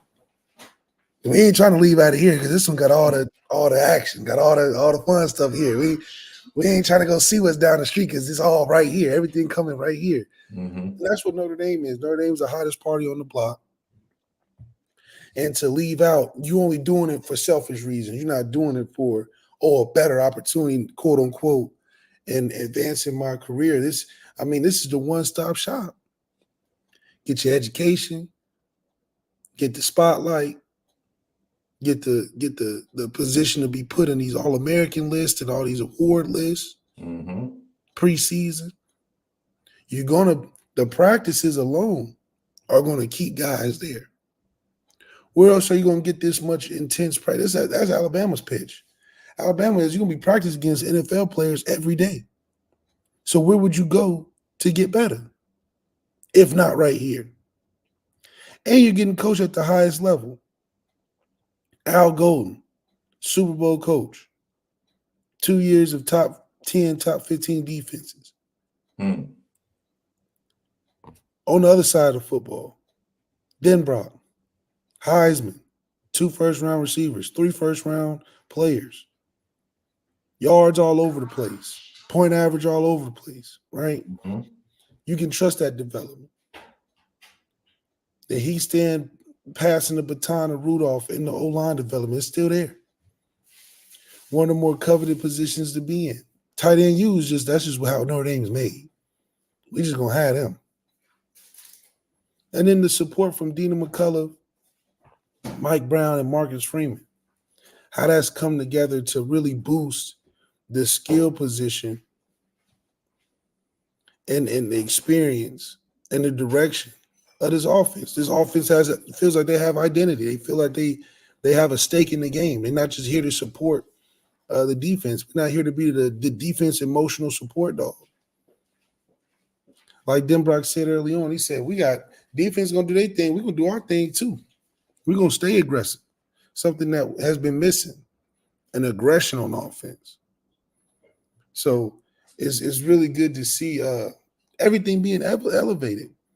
The top 3 offer in the country is Notre Dame, and it's still like that. Man, let me tell you something, man. I am super excited about this defensive line this year. We early on, we said, yo, it's time for this defensive line to step up. I don't want to hear about that. We just want hurries. No. And Sack, what did we see? Big time, what was that? Kenny Minchie gets the ball, 151. They get stopped. They have to punt. Steve Angeli gets it. They get the ball back on 4th down, turnover on downs to Kenny Minchie right around midfield. Now he makes a play. Then they have another play to get in field goal range. RJ Oben comes up with the sack. See, that's what you need. That's what you need. You need those moments. You don't need a hurry and a pressure. You need a sack. Take them out of range. Take them out of field goal range. Eliminate the possibility of putting points on the board. We saw that from Boubacar Traore. And ladies and gentlemen, when's the last time you watched a Notre Dame offense or defense and you felt like, okay, we need a play, whether it was a 3rd and long offensively or you need a play defensively, and somebody made a play? Yeah. You got it. You got it. On both sides of the ball. Both sides. And it's just really exciting to be on the right side of where this thing is for us as a fan. as a fan, you go into these games thinking, oh man, we playing Georgia, we playing Ohio State. If we can just hold off the ball from them, or if we can just stop this one player. Now we're going into these quote unquote big games, they're gonna have a lot to deal with on our end. Yeah.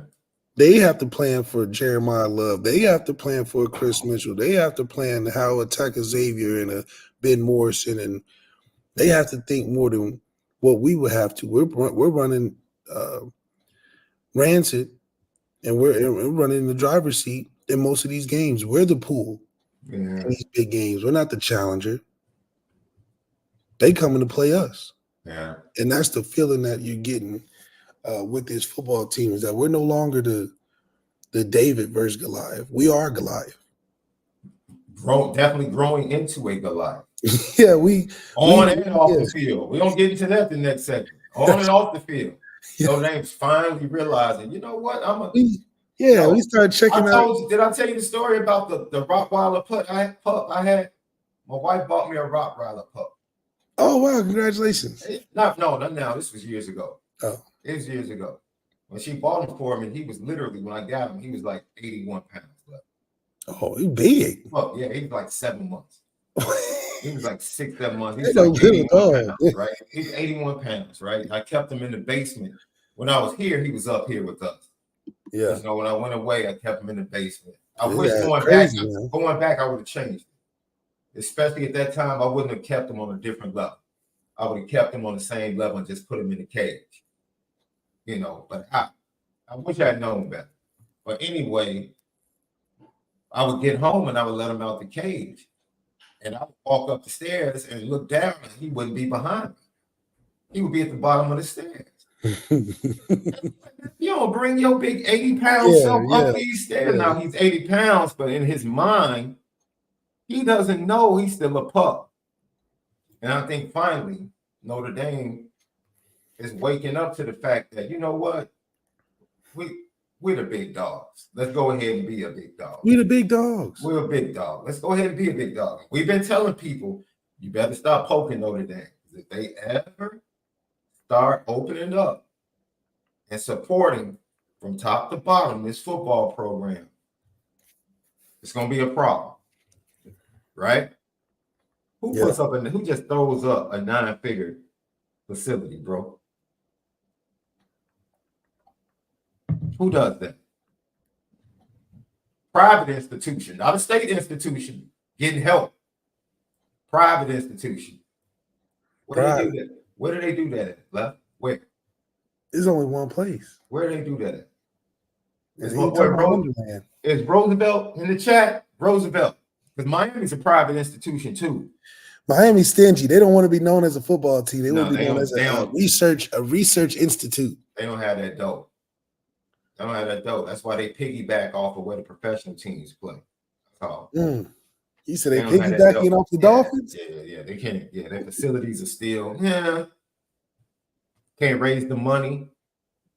All those former NFL players can't get y'all the money. Roosevelt. I'm just teasing. Lucky Lefty podcast. Man, we're here. We will hear a few things from Marcus Freeman on the other side, man. Extremely excited about the things he had to say. He's excited. And I feel good for Coach, man. Feel good for Coach. He had to fall on a lot of swords his first 2 years. I'm happy for him to be in this space right now. Yeah. Lucky Lefty podcast. We'll be right back. What's up, family? The merch shop is finally here. Lucky Lefty Network merch shop. We got it all. From the shirts to the hoodies to the hats to the nitties, the gritties. Come here right now. Shop with us. Come get the swag, because you know, if anything else, we spin it different. You see the gritty. You see how we get down. It's elite.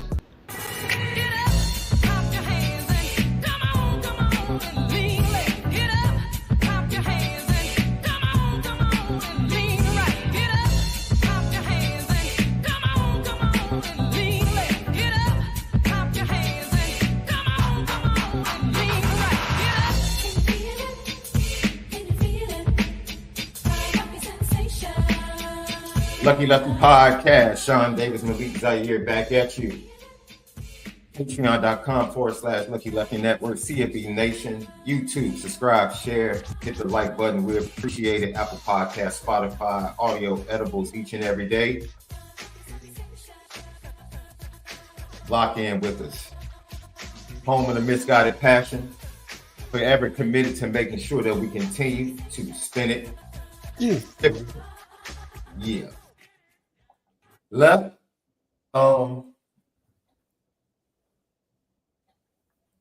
told you it was gonna be 5 games, didn't I? Didn't I tell you? Didn't I tell you? Didn't I tell you it's gonna be 5 games? Man, first of all, they played at home. So we was on the road. Look at me. On the road. Look at me. Because what you don't understand is you go back 2 years and you see the same script. The book has the same ending, Left. The ending is not about to change, Left. Come on. If I go buy you a copy of Catcher in the Rye, they play in LA next game, right? If I go buy you a copy of Moby Dick, an updated version, the ending is gonna be the same, bro. They just changed it from hard copy to soft hardback. Dude, that's all that changed is the packaging, bro. The story is the same. It'll go to 6. It'll go to 6. I don't care how you change venues, all that other stuff. It's Left. The story is the story, man. They just really match up well with the Lakers. And it's like every answer the Lakers got, Denver just has another. It's just like it's a tough matchup. I tried to warn you, Left. But if they win, they go into the championship. I tried to warn you, man. I tried to be a brother, man. I tried to be a good brother. I didn't want you walking into that wall like that. Like Michael Porter. Because you felt good. You felt good in the first quarter, didn't you? You felt good in the first quarter, didn't you? No, it's not about quarters. It's about sustaining it because Denver just knows how to turn it on. And they got a good coach. I like their coach over there. So I'm just saying, you felt good in the first quarter, right? That double-digit lead in the second quarter, it felt good, right? It's the third quarter that kills the Lakers every time. I wonder why. LeBron got to sit. At least 6 minutes. Anthony Davis just, I don't know, man. He just doesn't have a big enough motor for me. Bro. Not for Jokic. Sir, do you realize? See, I knew it was over. Did you realize that the Denver Nuggets played 10 players in the first quarter? They were down double digits, and he had Joker on the bench with DeAndre Jordan in the game. Mike Malone like this. Yeah, they're deep. That's the other thing. They just got players on players on players that are all contributing. We gotta win with our front 5, and that's it. They have a dude. Because Joker's the dude. Jamal Murray, he's not on the same. He always shows up in the playoffs. He don't be showing up during the regular season. Jamal Murray will have 25 shots and 16, 17 with a couple. Yeah. He always showing up against the Lakers. That's the other thing. Udonis Haslem said this Saturday. And when he said it, I was like, never looked at it like that. He said the Denver Nuggets are the new age San Antonio Spurs. They have one dude. He said Jokic is Tim Duncan. He said they got that one dude and everybody else plays off of that one dude. Yeah. Everybody else knows how to play off that one dude. Everybody. He said everybody does their job. Everybody does their job. No one tries to be anything more than they are. KCP is him.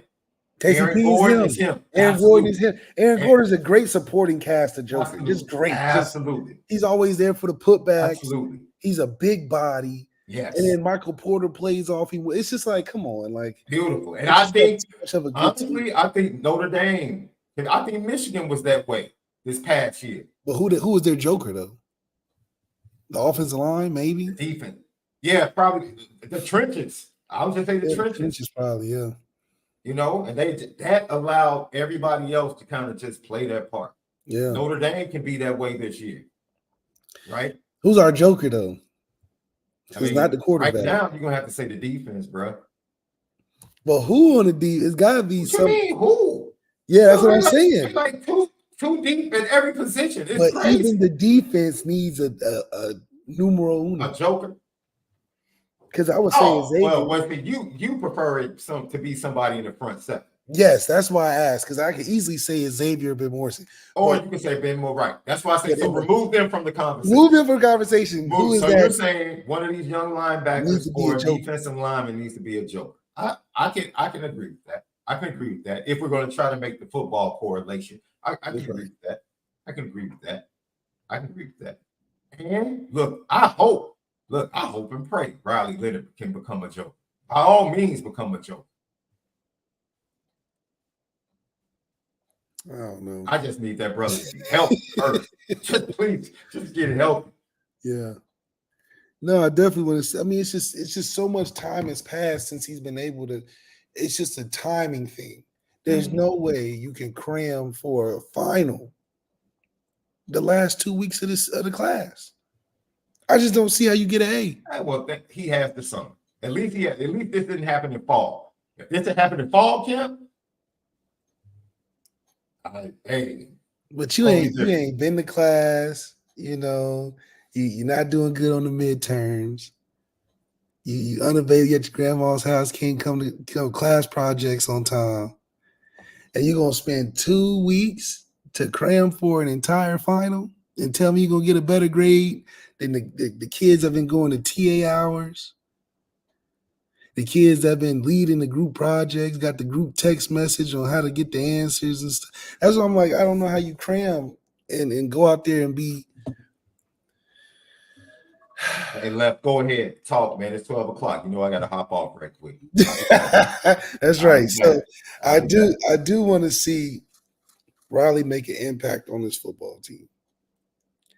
I'm just more concerned about the time away from physical reps that build your muscle memory, your confidence, everything included, your command, because it's a feel. It's like if you get into the Iron Man suit, if we Tony Stark right now, and we jumping in that Iron Man suit, it's gonna take about 2 or 3 or 4 or 5 weeks to get the gloves fitted on right, know how the power blaster works. Probably takes a couple weeks just to learn how to fly. Probably know the combat. Then you got to think you sweating in that thing, so you got to get acclimated. That's another week. Now you doing all of this fitting into this suit 2 weeks before you go fight Captain America in the Civil War movie. Now Captain America was frozen for decades. Already built up, already that dude. So if you Iron Man, you still trying to learn how the stuff works, talk to the supercomputer and how all the holographics pop up. There's a lot you got to get adjusted. You just can't roll out in no Iron Man suit and be Iron Man. So in terms of Riley fitting the Notre Dame glove offense where he's confident, where he can go out there and just check. Because you got to think, CJ's been there every practice, and in this spring game, they make no checks. He's been there every practice, and he's still spring game looking to the sideline to get the play. But it takes years that Steve Angeli put in, making checks and calling different things. He may not be the best at it, but he has the know-how through the physical reps of being in the moment. Hell, if mental reps were so big, then we could throw Denbrock at the quarterback position and he should be able to operate. But see, there's that disconnect between the mental preparation and then the physical. There has to be that the melding of the two, and he's just missing a half of it. That's why I call him Optimus Prime, because I don't know how Optimus Prime gets ready in the movie, because anytime he comes back in the movie, the supervillain is already at his peak performance level. Peak performance level, where they done went through the whole beginning of the movie, collecting all the parts to get to the big monster, and then by the time they get to the big monster, Optimus Prime come out of nowhere ready to fight the biggest op at his highest form. I don't know how he comes ready like that. So if Optimus Prime is able to configure that well enough to get this team in a position to win or be a part of, because I like Steve and Kenny's Bumblebee side of the road. They took the lumps, right? They took the lumps. They done got beat up. They done got pushed to the edge. But they've gotten those reps of fighting. They got those reps of experience. They know the game plan. Because anytime Optimus Prime come back, they got to tell him what's going on. Optimus, this is what happened. This was taking place. I know you've been lost in space, but we need you to come help us out. And he jumps into gear. So I do think that for us to be in our prime position, we're going to have to rock with the guys that have made us most stable, the guys that have given us the most ability to win through physical reps. So, yeah, I do think that Riley is going to play a part. But just like Optimus Prime, he don't come till later in the movie. And that's why I think Steve's benefit is going to be when the offense gets an identity, gets settled. Then we throw Steve in there. Now we can, build and take it to the next level. But from a preparation standpoint for game one, for us to look most efficient and prepared and where we should be as a team in year 3, Steve or Kenny, I don't feel like you go wrong. Because like I said, even as much as we like CJ Carr wasn't in there making checks. CJ Carr being there for the whole spring still had to look to the sideline to get some help from some plays. So it just showed you that it takes time, even with the ability that they have, it takes a time to be able to fit that glove. You don't just jump in that Iron Man suit in day one and know how to work all the controls and the power blasters and flying and all that. It's going to take a minute to get your bearings. Mm-hmm. No matter how much you done studied the suit and put the suit together and know what's all apart, when you put that thing on and put the helmet on. Can I tell you something I heard Tim Tebow say? I meant to mention this when we were talking about the quarterbacks, but you're talking about CJ, and you can apply it to Kenny probably as well, and maybe even Riley trying to come over, right? Tim Tebow said the biggest thing that people don't understand about quarterback play is that everybody knows the playbook. He said, but everybody doesn't have a relationship with the coach. He said the relationship is what allows the playbook to come alive in the quarterback. He said everybody knows the playbook. He said when you go out there with the live bullets, if you don't have the relationship to be able to go out there and manifest what the coach is asking you to do, he said, because the coach is not going to ask me to do the same thing he's asking somebody else. See, exactly. You can't ask Kenny Minchie to do what you're asking CJ to do. They all have, like, this is the foundation of our offense. But if you watch Kenny's offense, they were 12 personnel. They used his legs a lot. Because I didn't know Kenny could run like that. I didn't see that on his high school film, bro. Look, it's not running like that. You're running for your life. Because you're like, oh, shit, I didn't get this off. Let me get as much as I can. Like, it's a different type of run. It's more like running from a dog. But yeah, they get into the red zone. They literally call a timeout and say, oh, we're going to get a ball to Kenny. And by the way, I hate that the announcer's talking about, you got to go to Kenny's strengths and run the football. That's not his strengths. Stop lying on that commentator. It's just part of his ability. Tight with that. Jason Garrett. Look, he got on campus. Look, Coach he left. He got on campus, left. He was dependent on his producers and their bullet points. That's all. He didn't know better. I'm about to get on this. Give him some grace. Give him some grace. Give him some grace. Don't, relax. Oh my God. I'm like, oh my. Where did he get this guy from? He clearly doesn't know the team. Clearly doesn't know the strength of the people he's talking about. Just trying to throw that. Give him some grace. You're ready to go in. You're ready to go in on the brother, man. Because I remember, it's like certain things you remember from the broadcast. I remember him saying that. Be like, what are you talking about? First of all, it's only 5 yards. So stop acting like he's going to make up all this ground with this super run game that he's got. And then it was a bus load of blockers. I mean, we basically ran power left. Everybody blocked left. And Kenny just find his way to sneak in there. Like, what are we talking about? Talking about his greatest strength.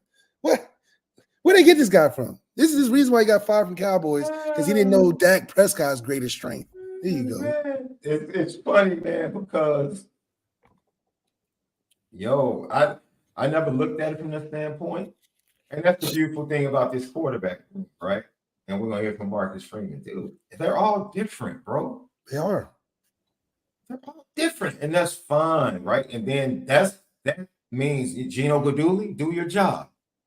Because Tommy wanted everybody to be the same. Yeah, he wanted an assembly line. See, Tommy was a little lazy, but he was doing both things. He was OC and quarterback coach. Or OC that happened to be the quarterback guy too. He wasn't working both. He was taking the both titles. Point taken.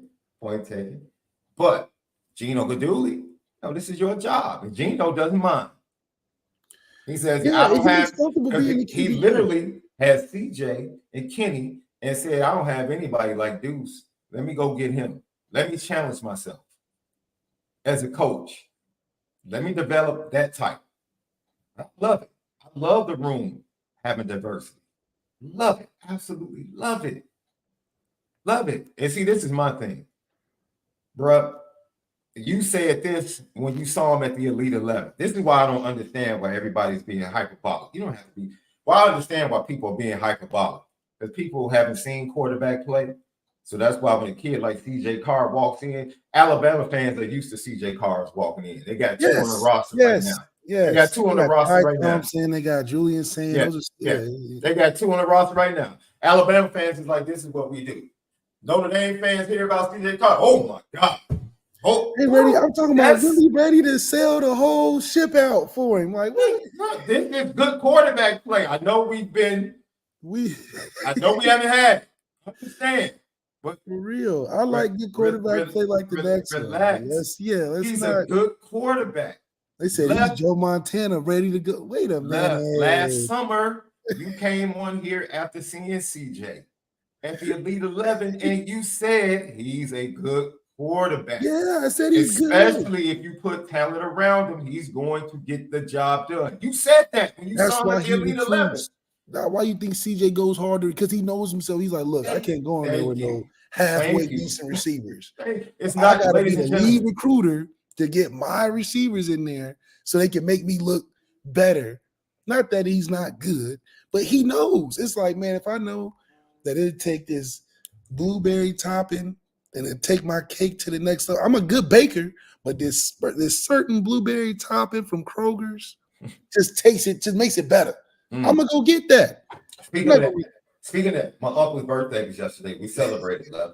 So I was skeptical. Because you know I'm a steakhouse connoisseur. Okay. I like my steakhouses. That's right.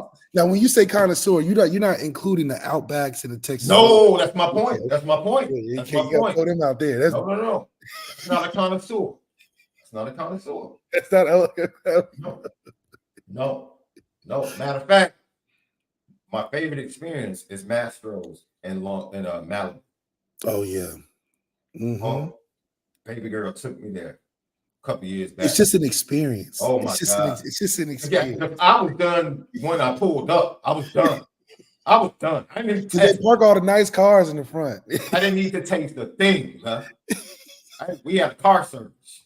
Man, she set it up. We had a car service. I didn't have to drive. Pulled up, got out. I don't even care what the steak tastes like. I'm gonna sit here and look at this ocean. That's what I'm about to do. This is nice. I'm gonna sit here and look at this ocean. Yeah. But so yesterday, they invited me and said, we're having Unc's birthday dinner at Longhorn Steakhouse. Okay. First of all, that honey butter at Longhorn Steakhouse. I was disappointed, love. I was disappointed, man. No, I'm saying I was disappointed in hearing it was going to be at Longhorn. Oh, yeah, because you thinking. I'm like, going to a steakhouse? And, you know, but, you know, his kids put it together. So I said, man, hey, I'll be there. That's my uncle. It's my favorite uncle. I love that dude. Left, let me tell you something, man. I got the rib eye with the Parmesan crust. Left. The Parmesan crust. Yes, sir. The Parmesan crusted rib eye, brother. There's a little different flavor to it, huh? Man, I got just a little bit left. I'm gonna have it for lunch as soon as we get done. Yeah, that's a test that tasted to make sure it was good the next day. Right. Longhorn. I'm not about to be coming back consistently. Yeah, I'm not a consistent Longhorn. Hey, I'll go. if you're a close option and I really don't have time to get anywhere else, I wouldn't mind coming in. Wouldn't mind coming in at all. Shout out to Longhorn. I have to give him props because I thoroughly enjoyed my dinner yesterday. But I said that based upon what you said.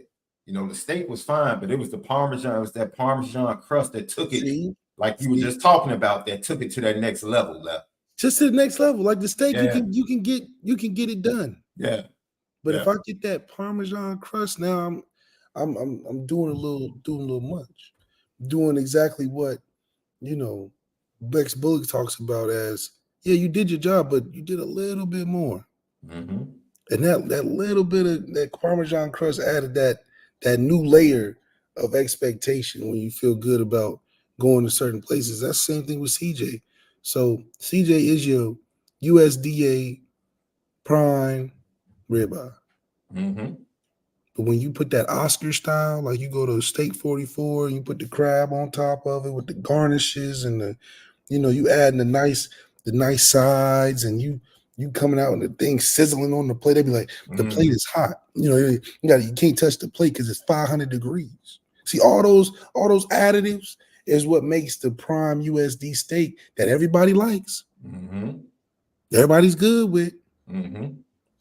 But it's just that difference between a Mastro's and a Texas Longhorns. It's damn near debatably the same type of steak.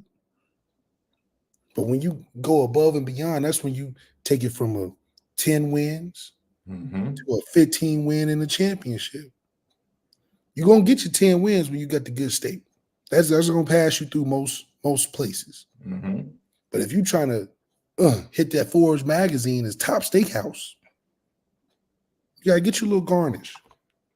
You got to cook it a little bit different. Yeah. You got to add your Parmesan and your Oscar style, and you got to put a lobster on top. You got to do the extras because good isn't getting you championship. So as long as our team stays weaponed up, CJ Carr is going to look really good in this position. Uh-huh.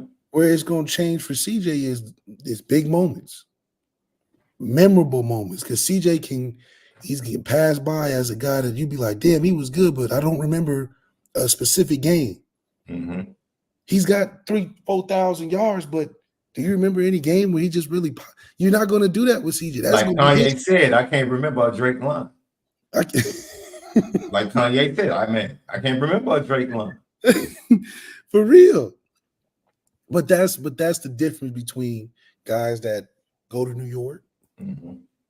And why I'm not sold on CJ just sitting in New York every year. Uh-huh. It's the same reasons why Aldrick wasn't sitting in that Doak Walker Campbell. Because as many yards and great games that he had, I still can't remember one where I'm like, oh man, it wasn't for Aldrick. It was taken from him, Left. It was taken from him. It should have been that Ohio State game. Oh, it should have been. It was the opportunity was taken. That last drive could have been remembered. They took him out. No. They took him out. Stay in, big dog. Yeah.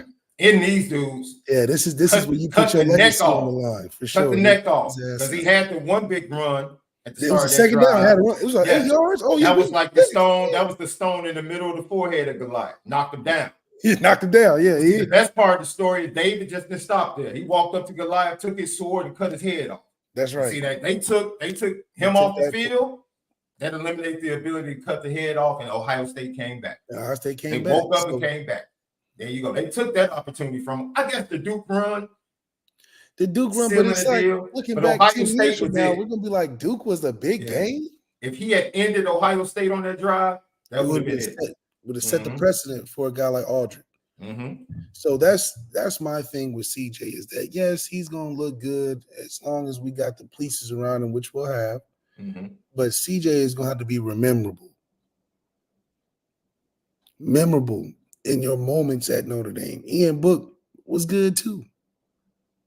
Ain't that many Ian Book memorable moments, but he walked out of there as the winningest quarterback of all time. So it just shows you that you can do good, but it don't mean that people remember you as a great. Mm-hmm. So I think CJ is very capable, very good. I think he's reached his ceiling on, this whole technical standpoint. Like, some guys are like, oh, we got to clean up some stuff here and there. I think it's clean. That's how he got this far.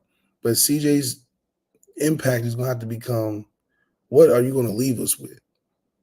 Memorable moments or just a bunch of numbers and some wins? So yeah.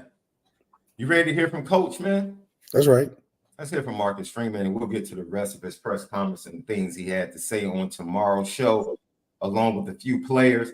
Marcus Freeman, this is how he opened up the press conference and gave his thoughts. He's real happy, Left. That's evident. All right. Good day. Great way to finish the spring.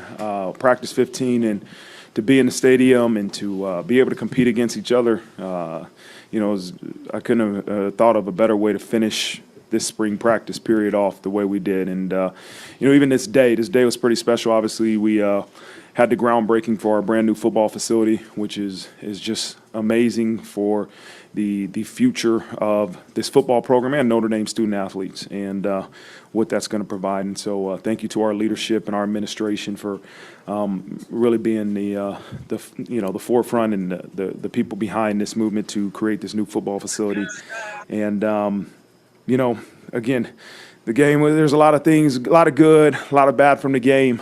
As I told the players, let's utilize the teaching opportunities that the game like this provides, but also, continue to use these first 15 practices as a barometer to continue to move forward, right? We don't want to start back over. I want to use what we've developed over these 15 practices and continue to use it as a springboard as we move into the last couple of weeks of this semester, and then, give them a little break and then bring them back for the summer. So, but really, really pleased with where the progression of this group is going.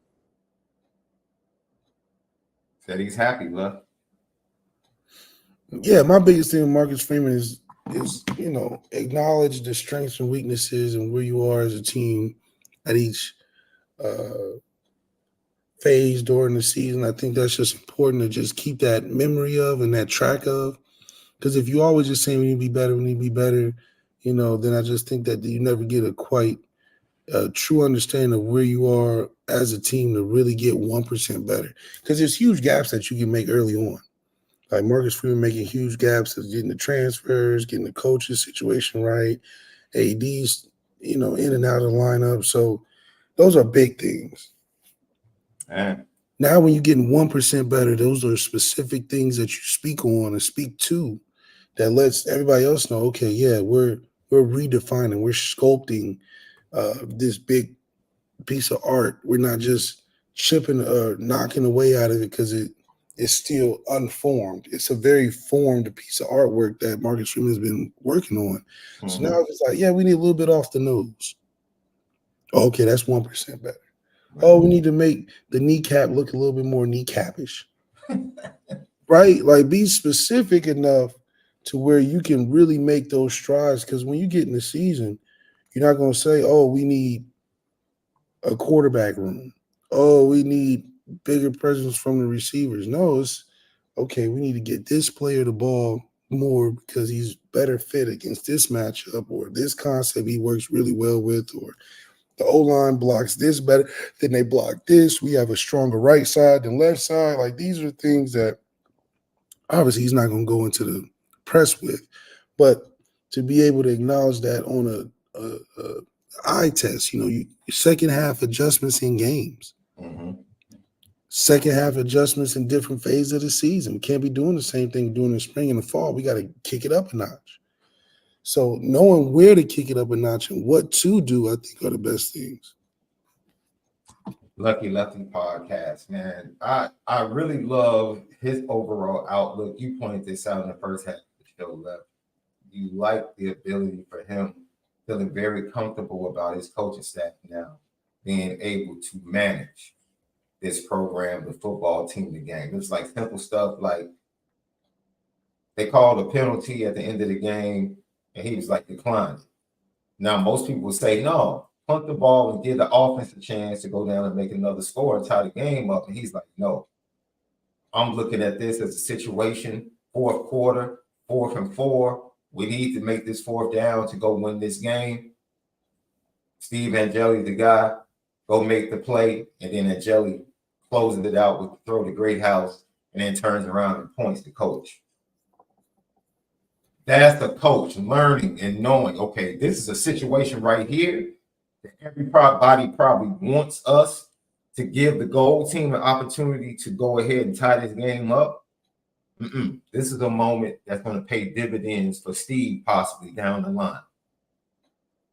Go make the play. Go make the throw. And Steve Angeli made the throw. The Jaden Greathouse to close the game.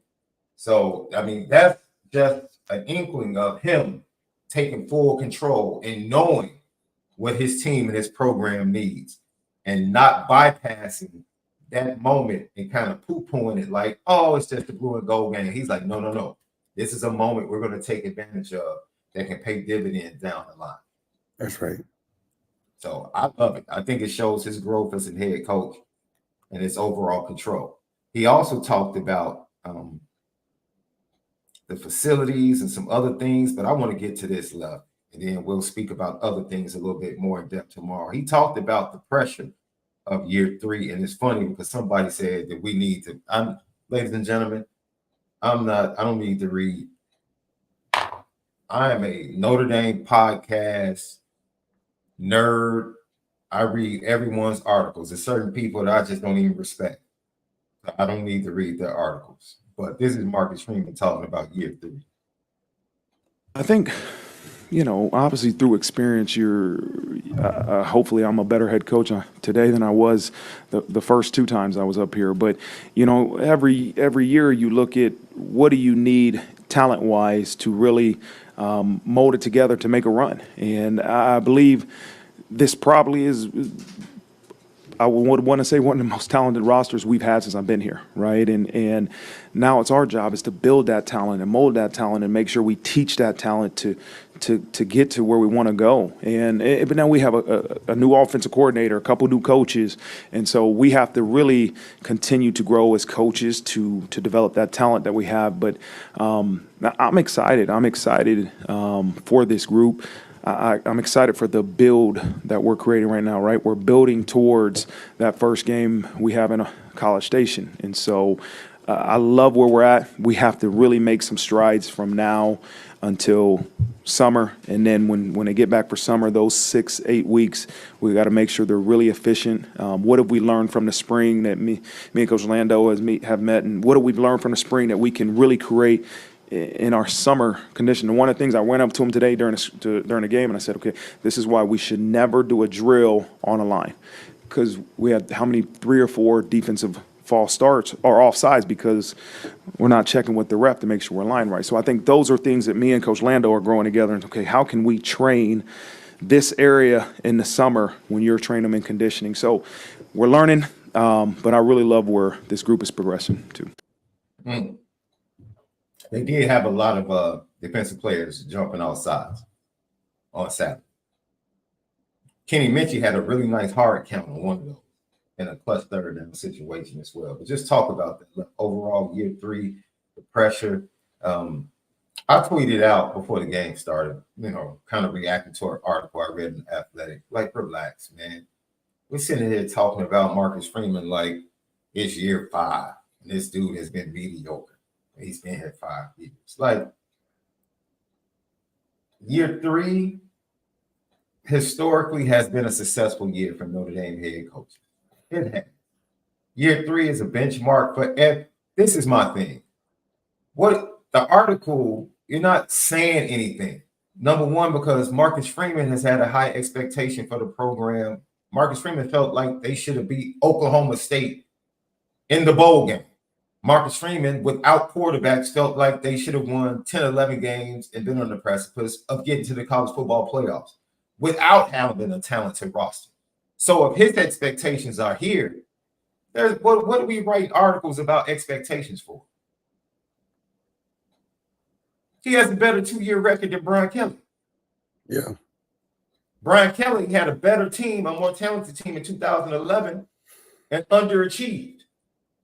Just go look at the rosters. And nobody going into the 3rd year expected Brian Kelly. Well, Brian Kelly got to the national championship game. Is that the energy you had? Were you giving him that energy heading into the season? Oh, Brian Kelly has to do this. No, you weren't. You wasn't. You weren't. Everybody's journey is different, man. Let this man breathe, dude. This man had 2 years of lack of support that was evident from the administration. Evident. Totally different than the support Brian Kelly was literally given the keys to the program. Carte blanche. This dude has fallen on his sword multiple times, stood fast and stood strong for the school, the program, and for the first time finally has everybody he wants in position. And he still just lost Dre Brown to Illinois. Yeah. His alma mater. But he's happy, in my opinion. Not saying he wasn't happy to be the head coach of Notre Dame. He's happy with everything seemingly coming together. Yeah. And allowing him to finally do his job as a head coach. Finally. And now we feel like we got to act like this dude has been here 5 years and giving us 5 years of like Mario Cristobal. You know who deserves that article? Mario Cristobal in Miami. Yeah. Who's sub 500. Write that article about him.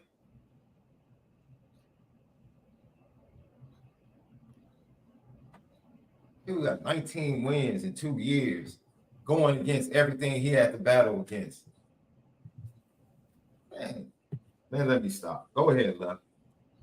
You can tell that article ticked me off, bro. Yeah, it does. It ticked me off. And it should. It definitely should. But yeah, this is the most talented roster he's had. By far. And this is on schedule, on time, right where it should be. And I think his coaching prowess will be displayed more this year, now that he's more set and comfortable in what he knows he's got and what he knows he's getting out of his staff and out of the players that he's literally sat at their table with when they were in high school. So a total command I'm expecting from Marcus Freeman in this new year. Let's get to the star of the show on Saturday before we got to the blue and gold game. Notre Dame revealed finally, and the buzz had been there. We knew what was happening. We knew actually where the land, where it was going to actually be built at. You know, we were just waiting for the official announcement, and yeah. Oh, man. Notre Dame breaks ground on the new state-of-the-art athletics facility. It is going to be in connection with the Goog. Oh, yeah. It is the new Jack and Kathy Shields Family Hall. 9 figures, my brother. 9 figures. $10 million project? I said 9, bro. That's 8. The TV or did the athletics, the apparel deal pay for this one? That's interesting, Lef. What percentage? I know the former players were a huge part of it coming together. They recognized Pat Kramer. They recognized Tom Carter as major contributors to the project. You know, Tom Carter is like a big-time multi-millionaire in business. Former Notre Dame defensive back, former NFL defensive back. Crazy. Pete Bavacqua was part of it. Jack Swarbrick definitely took part in it. Even Reverend John Jenkins, Father John Jenkins, he spoke about it. He said Notre Dame has long been committed to both athletic success and care for the well-being of our student athletes. And this new facility will help us to excel on the field while we advance the study of sports science, nutrition, and medicine on campus with benefits for athletes everywhere. Oh. So it seems like everyone is pulling on the same rope in the same direction. Finally, man. Finally. Yeah, and this is going to be tremendous. Marcus Freeman at the groundbreaking spoke directly to the visitors and the recruits that were there to witness it. And he spoke to recruits all over the country saying, look, Notre Dame is going to be a place or be one of the best places to come. Left, you have been a prophet saying Notre Dame is going to be one of the top 3 offers. Yeah, that's how you know if that's your stamp of approval. If you're ready for the big stage, you get off from Notre Dame. Yep. Because everything that's coming to Notre Dame and what we got cooking up and what we got there now and how we got things organized and ordered. Yeah, I don't know how you don't see Notre Dame as the one to be in the league or the most desirable place to be. Because we ain't talking 4 for 40 yet. We ain't get to that. Yeah, we haven't even touched that NIL. The NIL department is going to naturally come through getting that facility and this, that, and the third. I mean, it's just going to be so much that we haven't tapped into, and we're already on top. Yeah, and I think you fell off on Friday, and Julio flat out said, yeah, he's going to have a spot in that new facility. It's definitely coming. Marcus Freeman's so funny, man. I hope that don't change if Marcus Freeman not there, man. You know, haircuts aren't important. Hey, man. Hey, that's right. I'm just saying, bro.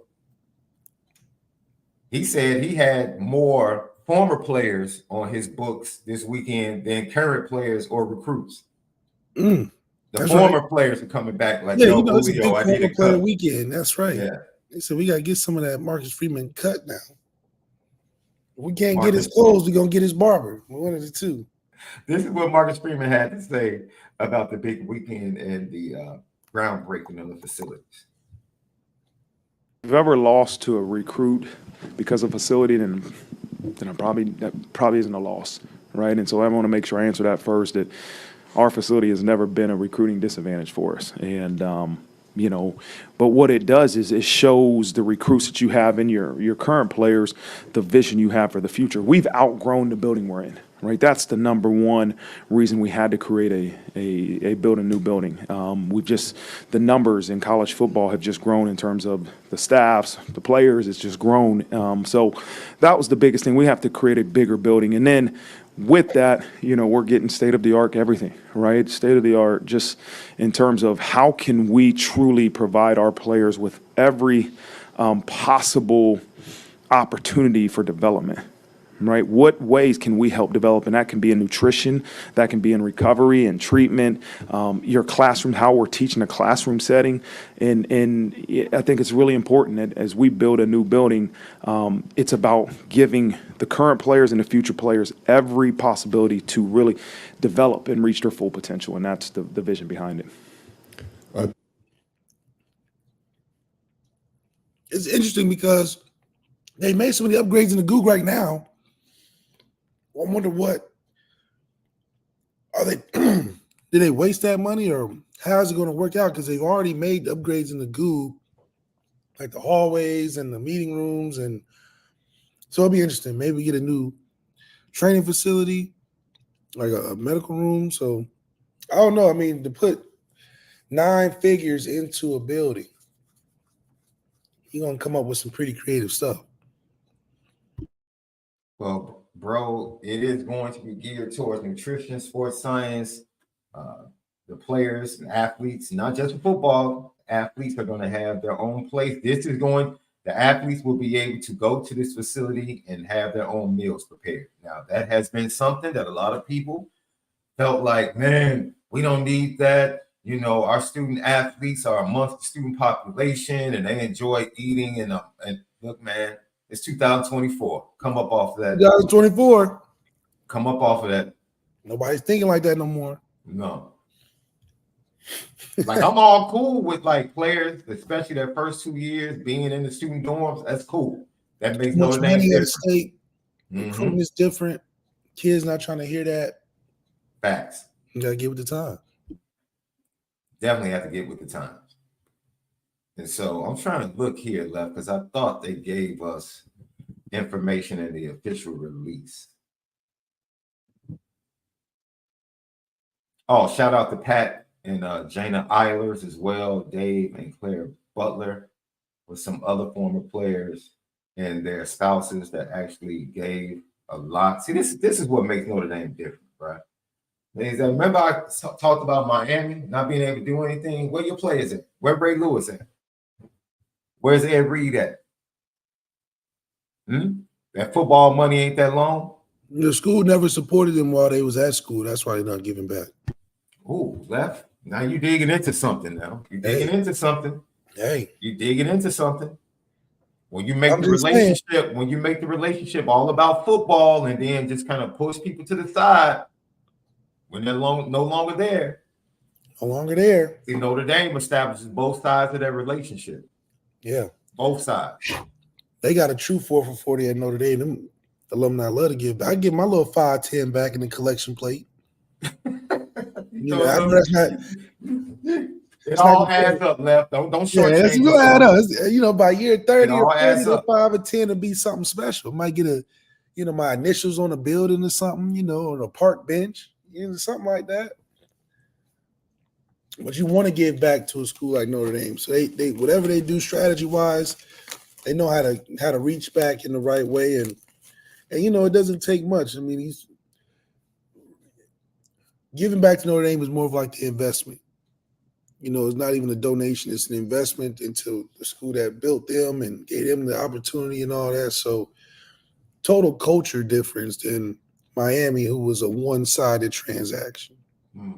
Remember, Jimmy Johnson, he had to get players to want to be interested in Miami. He had to tell them how good it was, and Miami was always there. So it just shows you that the school never had no interest in the community it was surrounded by until they got good in football. And even then, it was some struggle. Left, 150,000 square feet. Let me just check. Left, you can Google. That's like Drake's house. Wait, you can Google Chicagoland Christian Center, bro. We have a pretty big ministry in the Chicagoland area, bro. It's 70,000. Our building is 70,000 square feet. This is 150,000 square feet, bro.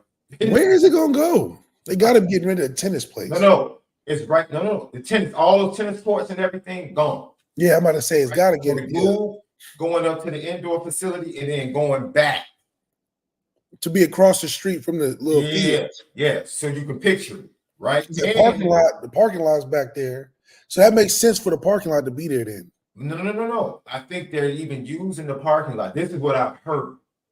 Because I think part of this project is going to be parking lots, a parking structure either going up or a parking structure underneath. Ooh, okay. Okay, Notre Dame.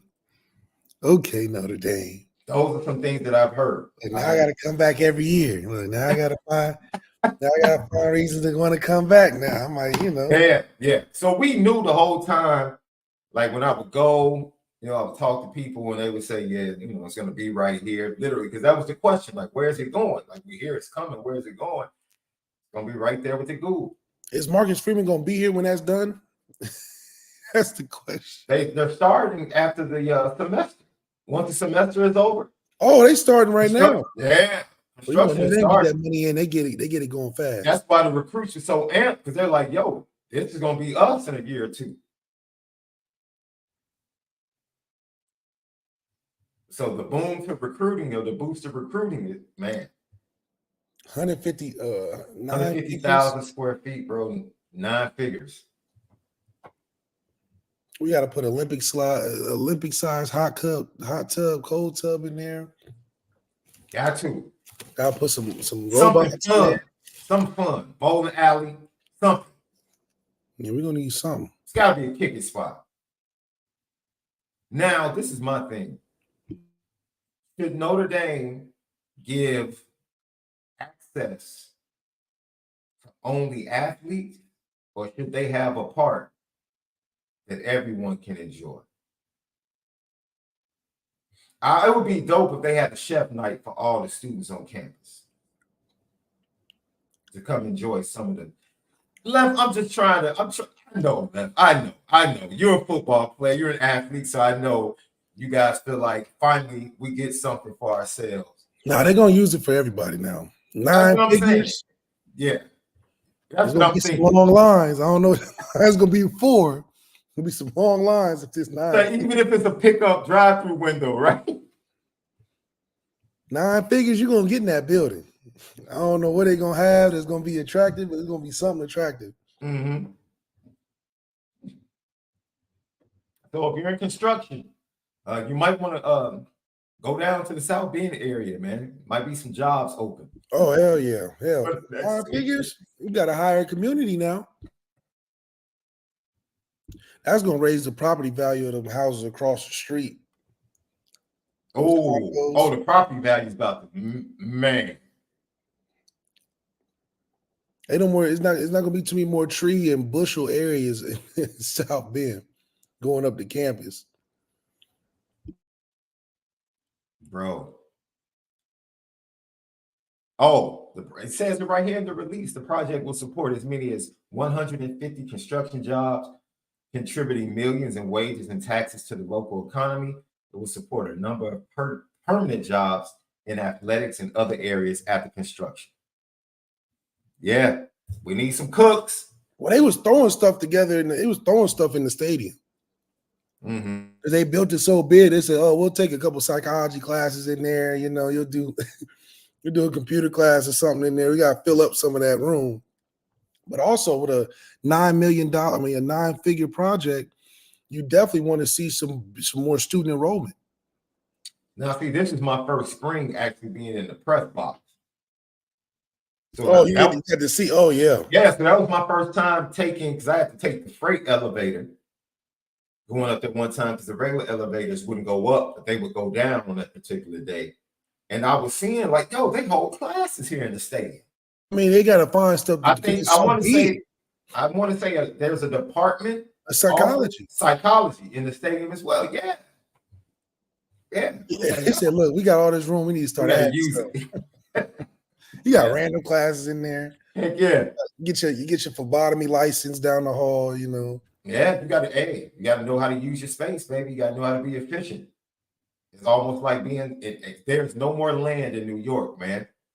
There's no more land in New York. You got to build up. You just got to build up, bro. That's it. It's really going to turn into a city eventually.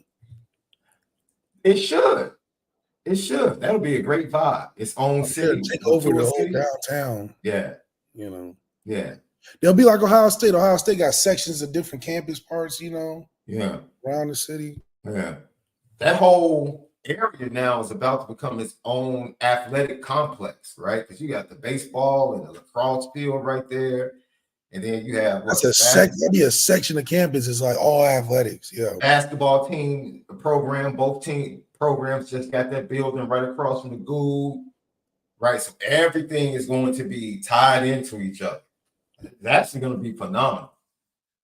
It's going to be phenomenal. They definitely should think about the underground parking structure. Yeah, that would be dope. That would be dope. Now you can't, go underneath and park and pull out the grill. You know what I'm saying? It's cold 9 months out of the year, so that's the thing. If they can connect some of them tunnels, especially if they connect and you come up from the parking structure in the stadium. In the stadium? That's gold. That's gold. Can you imagine parking underneath and then walking up into the stadium on a winter afternoon or a fall afternoon? Yeah, that's beautiful. Like the night we was at Ohio State for the Ohio State game, we just went to the under tunnel and they, man, no, they ain't going to become a top place. Yeah. So, bro, man, I'm telling you, people will tell you that have been to our ministry, like, yo, this is a big building. It's 70K, bro.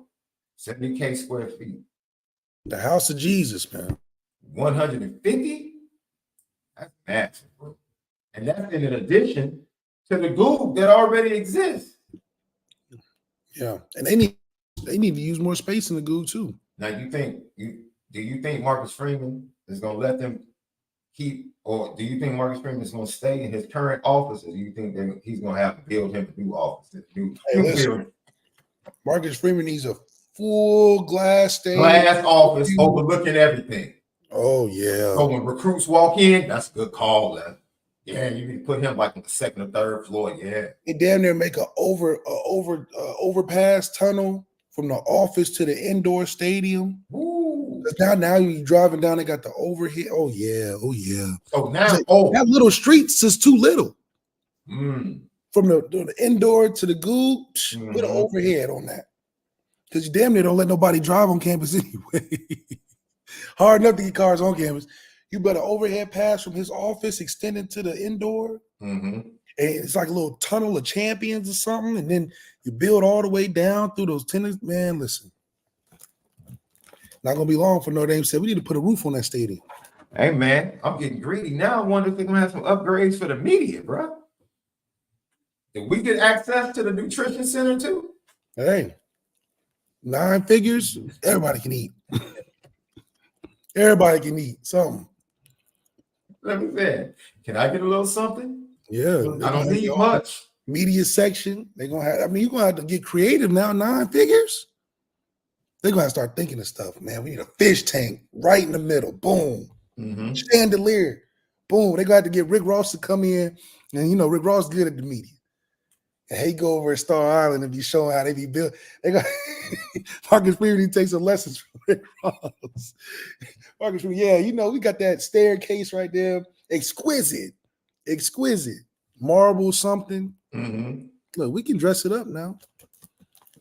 Because the weight room I already thought was top tier. But that's one of the upgrades. That's what I'm saying. The weights lift themselves or something, like, good grief. There's a weight room. We didn't even use half the stuff in the weight room. Just unnecessary machines, Oh, so we can play this. I'm going to have to save it. We're getting ready to get out of here. Thank you for everybody that joined us today. Oh,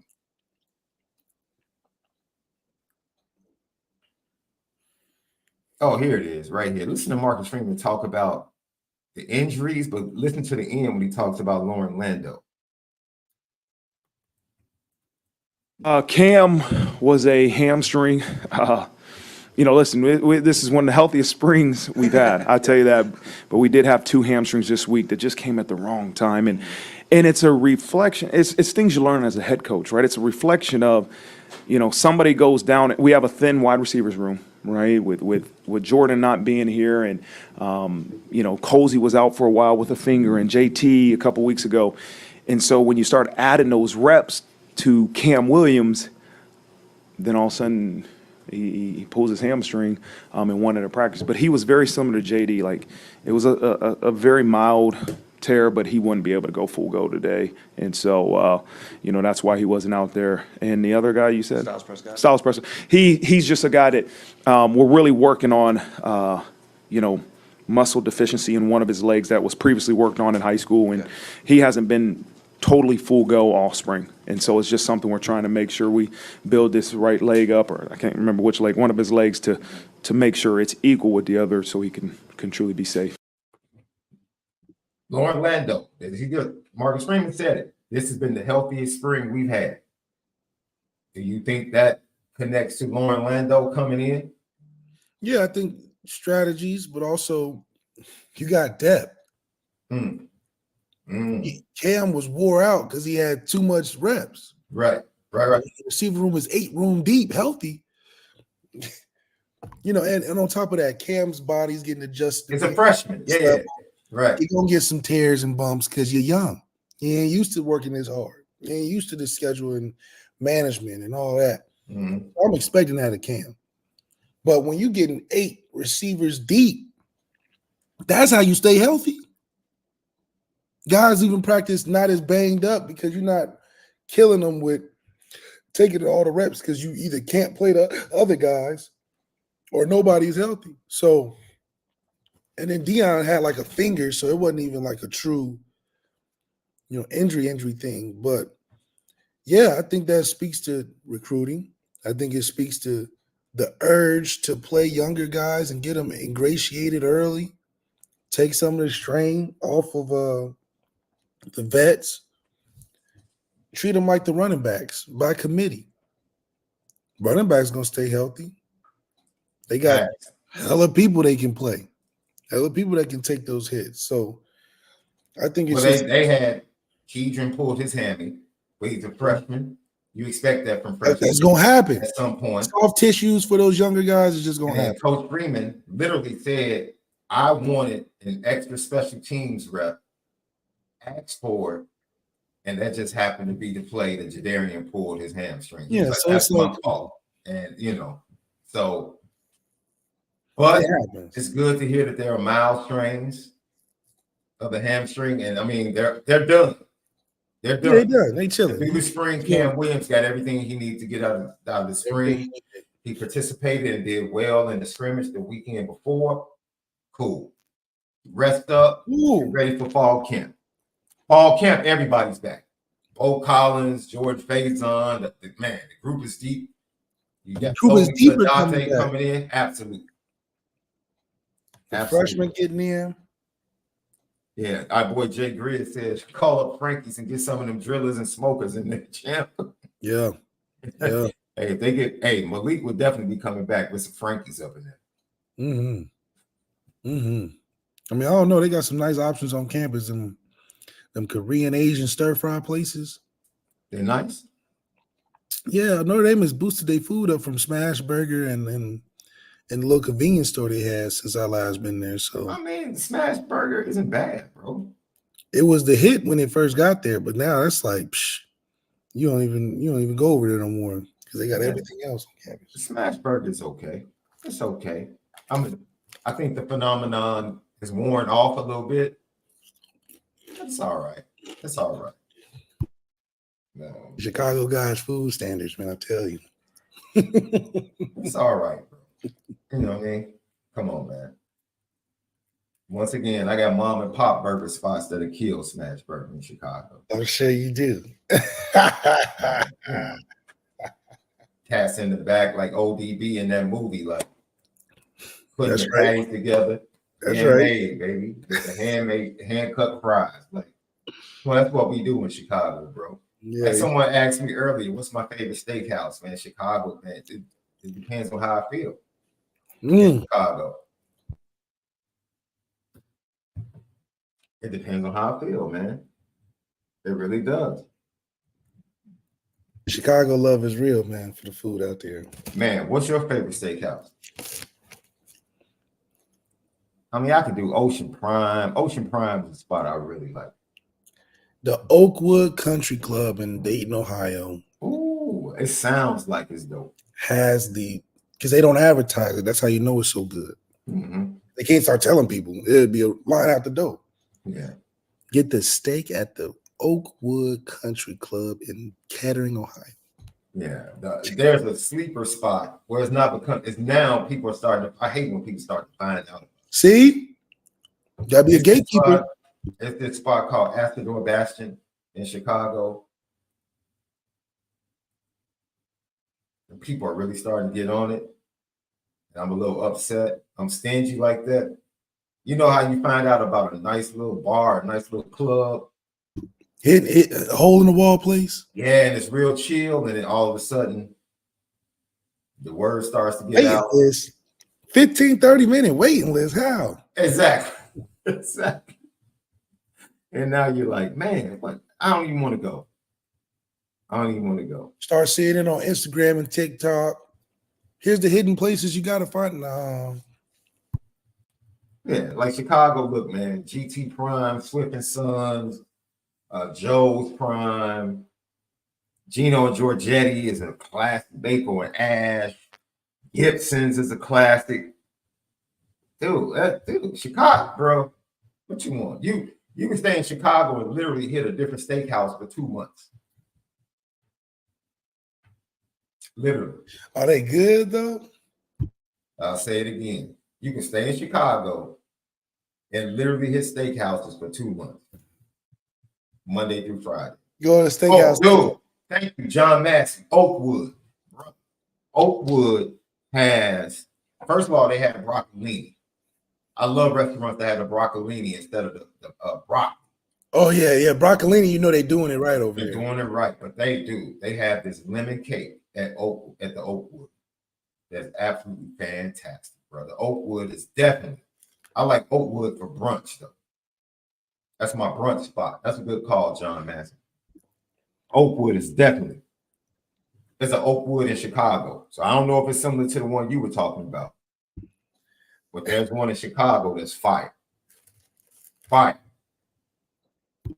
Yeah, see, Joe Stone Crab.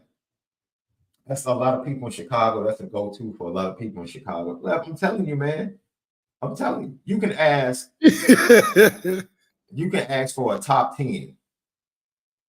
Ask for a top 10 from anybody in Chicago, and I guarantee you there will be no one will have the same top 10. No one.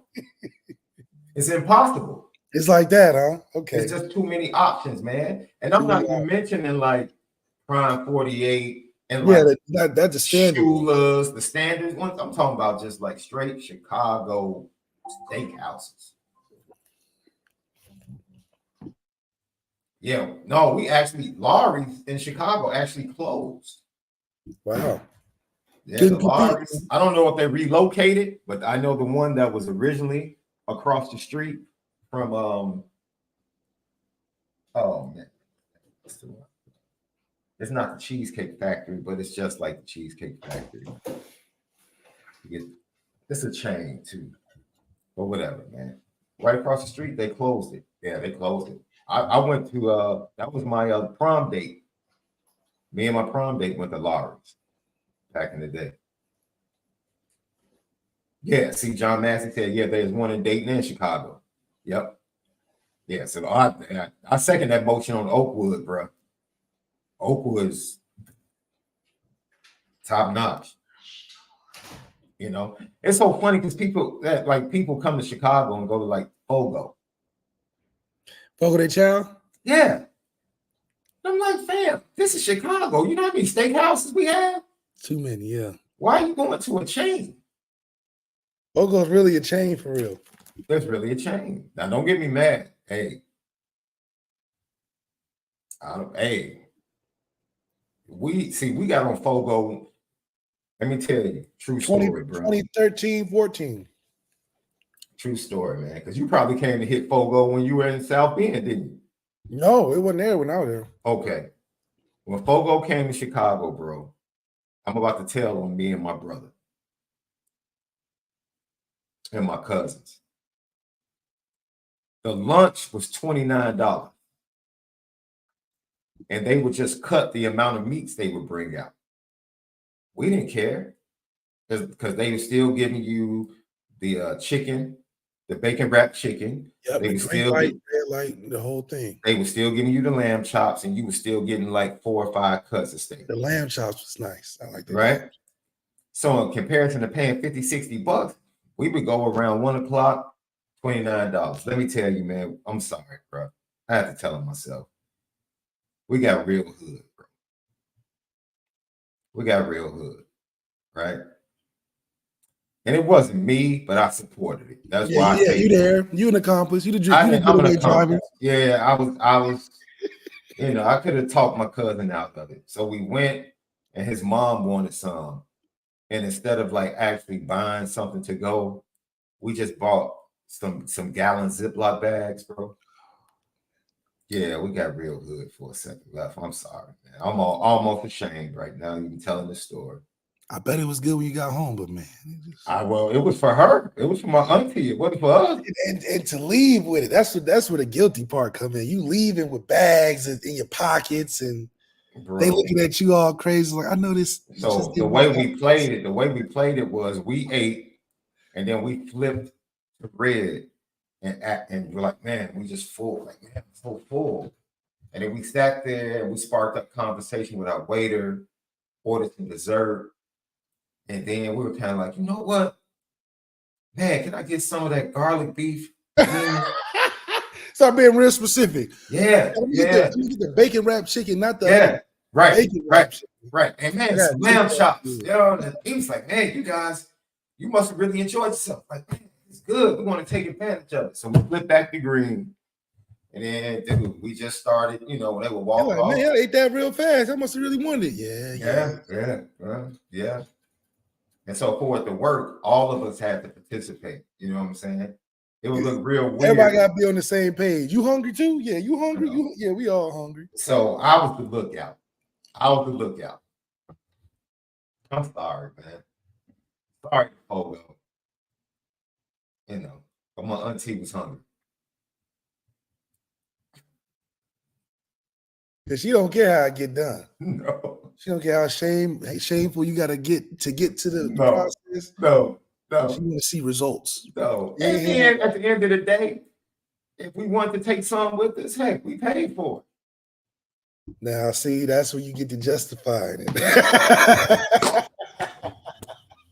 That's how you know you're wrong. Well, we paid for it. No, it's not.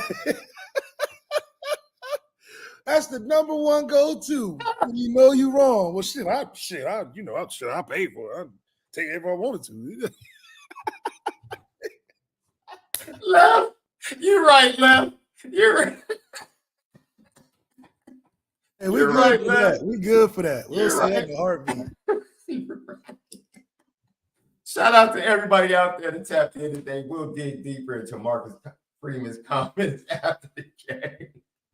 And hear from the players on tomorrow, man. We appreciate you guys.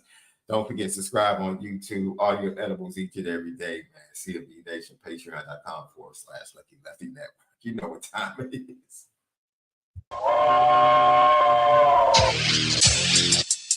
Petticoat, petticoat,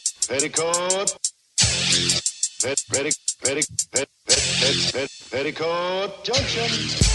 It's time to get petty Oh, we did a good job executing. Are you upset with something? and fire up the Petticoat Junction train. I just don't like you. You don't? No. What is today's petty history? Petty Junction.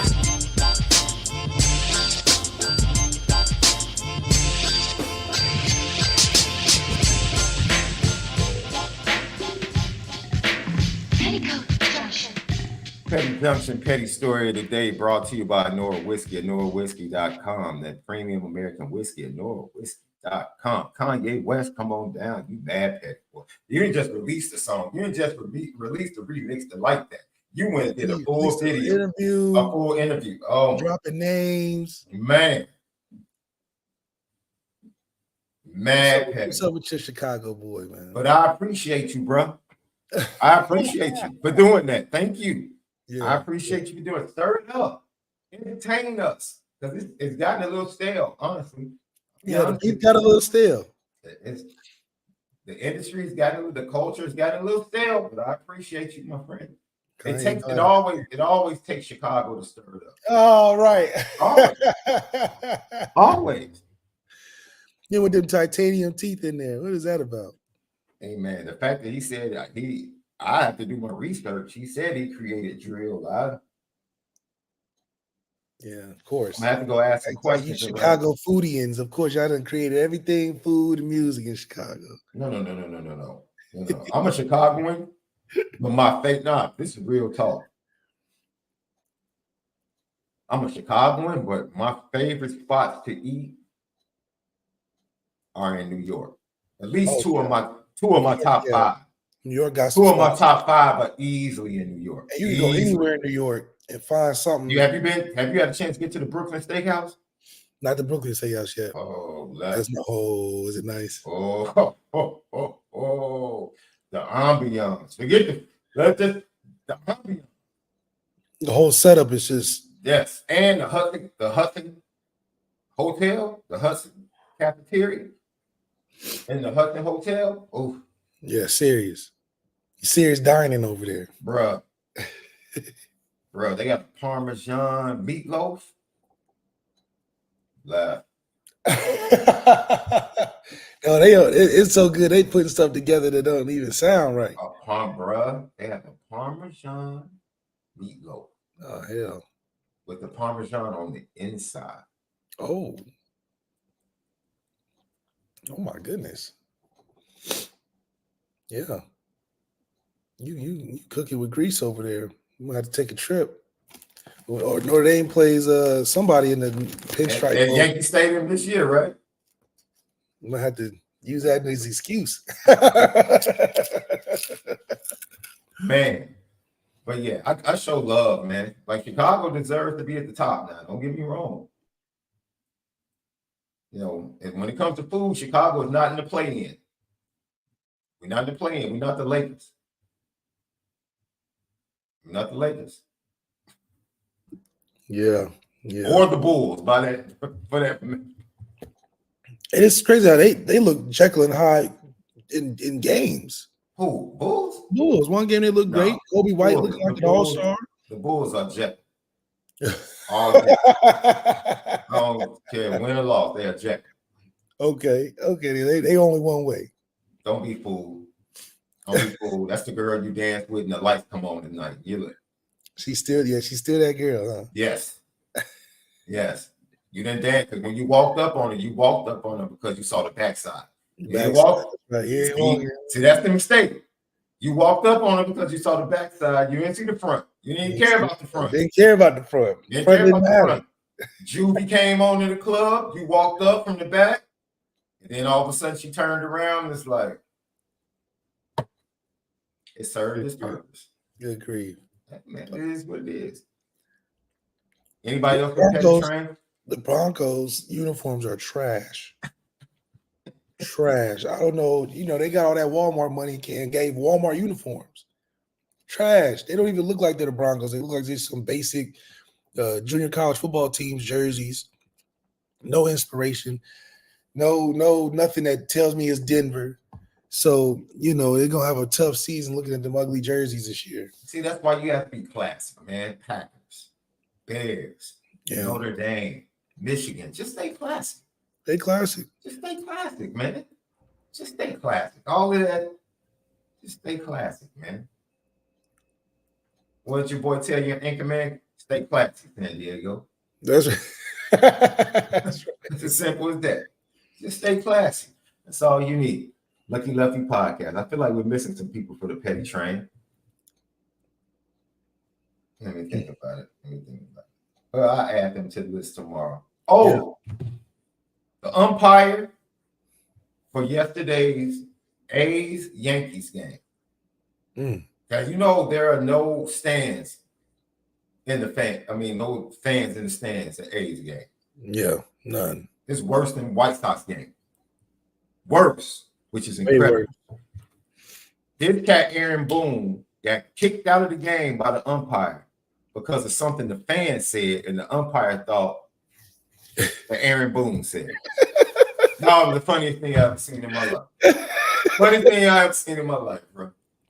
Aaron Boone was like, dude. That wasn't me. That was the fan.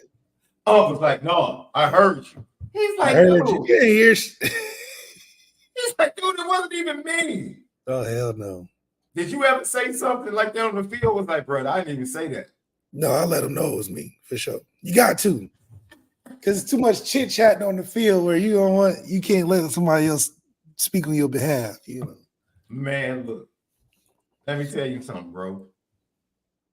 I'm like you. I love to smoke, but I know I didn't like taking fouls. I'm like, dude, I didn't touch him. That was him. Some of my teammates would be like, Sean. I'm like, hey, I'm staying on the court. That's right. Yeah, I'm staying out here. That was definitely out here. That was you. You fouled him, dog. I ain't going with two and early in the first. No way. No way. D-Buffalo, lover, as always, appreciate you, man. Top 5 places to eat in the shop, bro. Come on, man. Come on, man.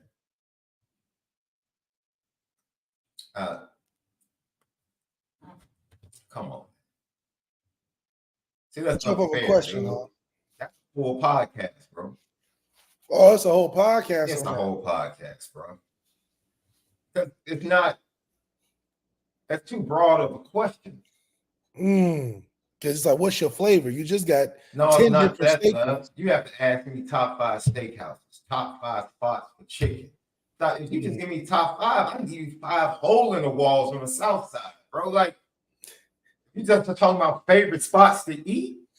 So you gotta be more specific, man. Yeah, you gotta be more specific. I know, dude. I can give you 5 spots to eat in Hyde Park. I can give you 5 spots by neighborhood. It gets deep. It gets deep. Yeah. Yeah, I give you my top 5 Italian spots. And Olive Garden is not gonna be in there. Olive Garden is trash.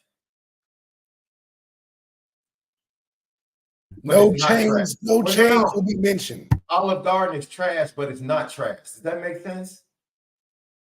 It's trash, but it's not trash, right? Like, man, look.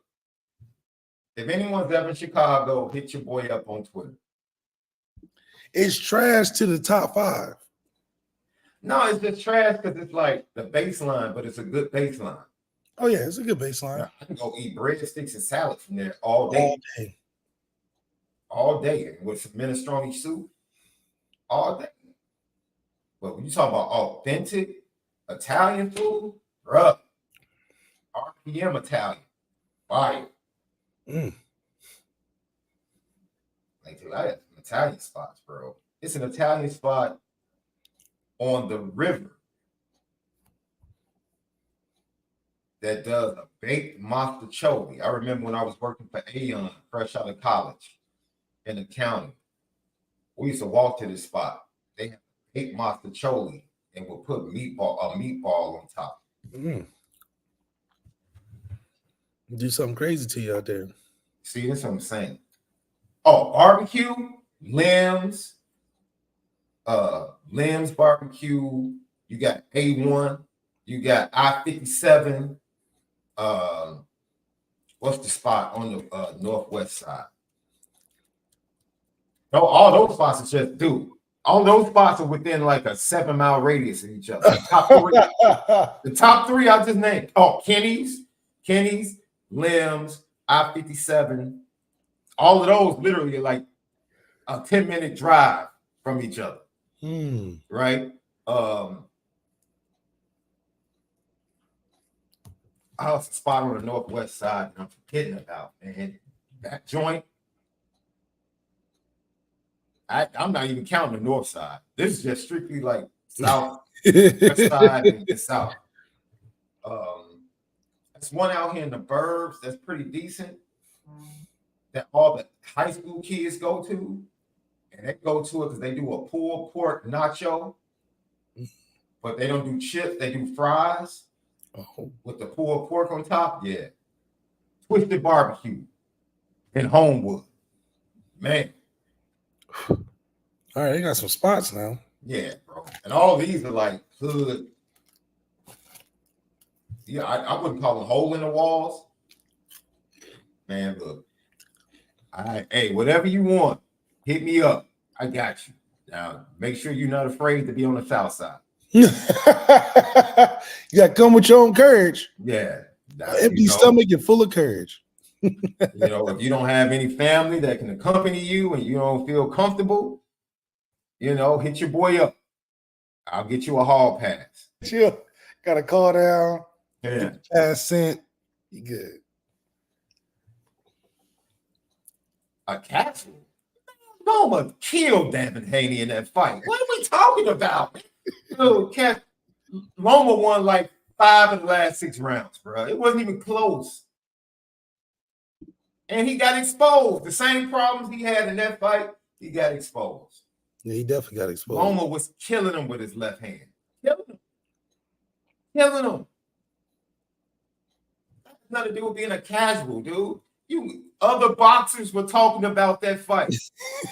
Other boxers after the fight were saying they stole it from Loma. Yeah. So what? How you want to try to call me a casual just because you want to massage Devin Haney's testicles, man? I ain't doing that.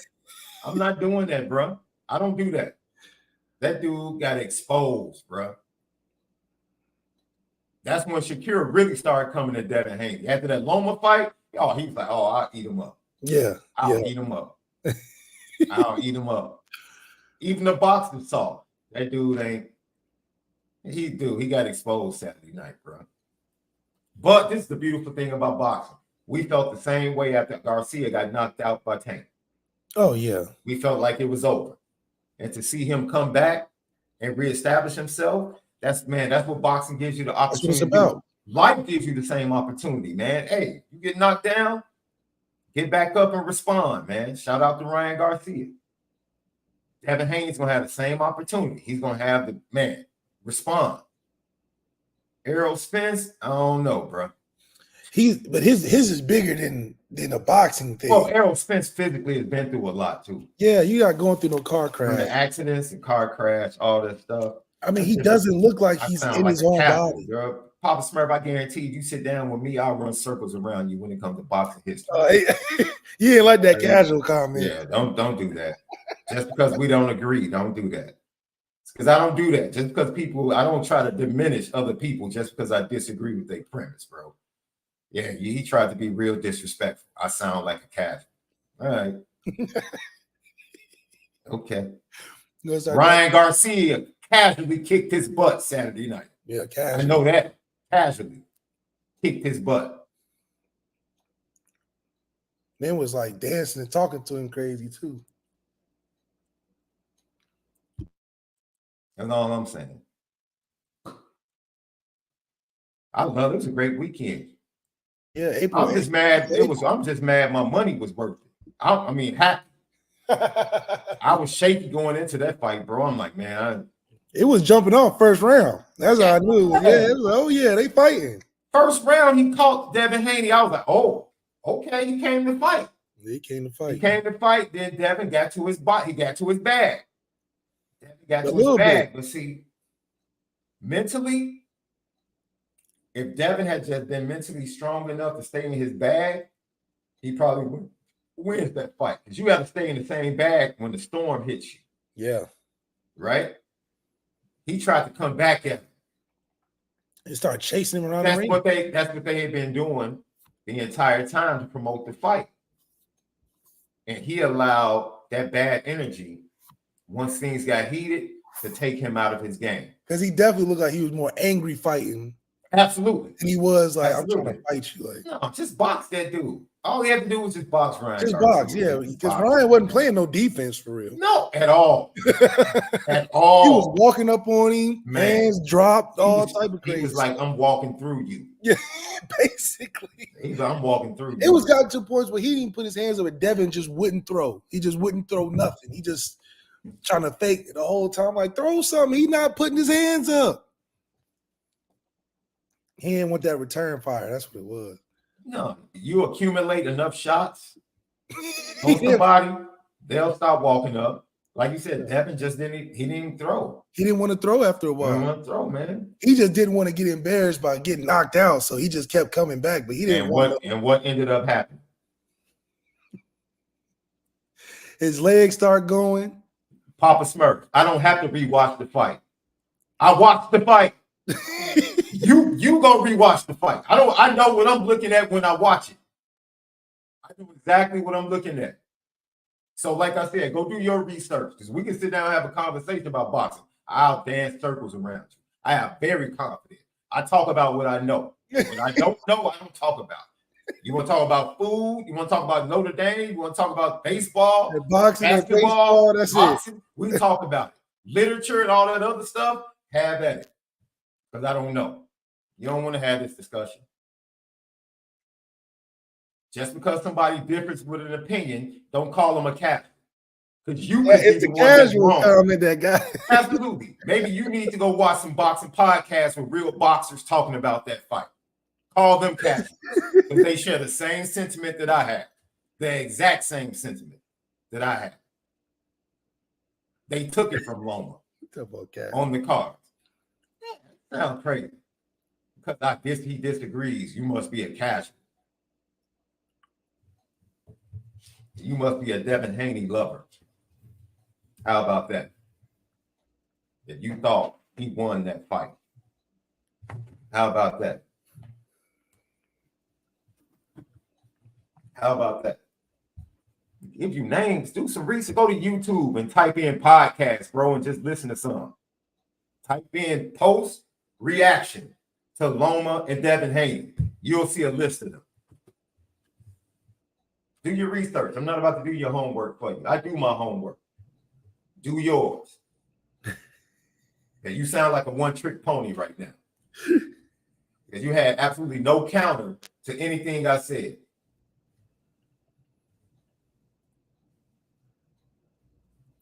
Like I said, you need to do homework. If Nelly is the only person you heard that said Haney lost, You need to do your homework. You must be getting your information off Twitter. I actually watch podcasts of other fighters. There's plenty of them out there. Go do your research. Plenty of them. Plenty of them. Heck, ESPN Boxing catches up with fighters after every big fight. All you have to do is go to their YouTube page. Jim Lefty, they got that dude for 10 minutes after the fight. Oh, listen. Come on, man. It's 2024. It's way too much information out there, bro. You're coming from a limited place in information. Do your homework. That's all I'm saying. Tomorrow, left, same time. Same time, same place. Yeah, I don't care if Jim Lampley is a bigot or not. That has nothing to do with whether or not he is called great fights and knows the game. Now we're bringing his bigotry into it. Now you don't respect his opinion on boxing because he's a bigot. Okay, man. Well, you better. It's a whole lot of people you need to dig in on who they are as people then.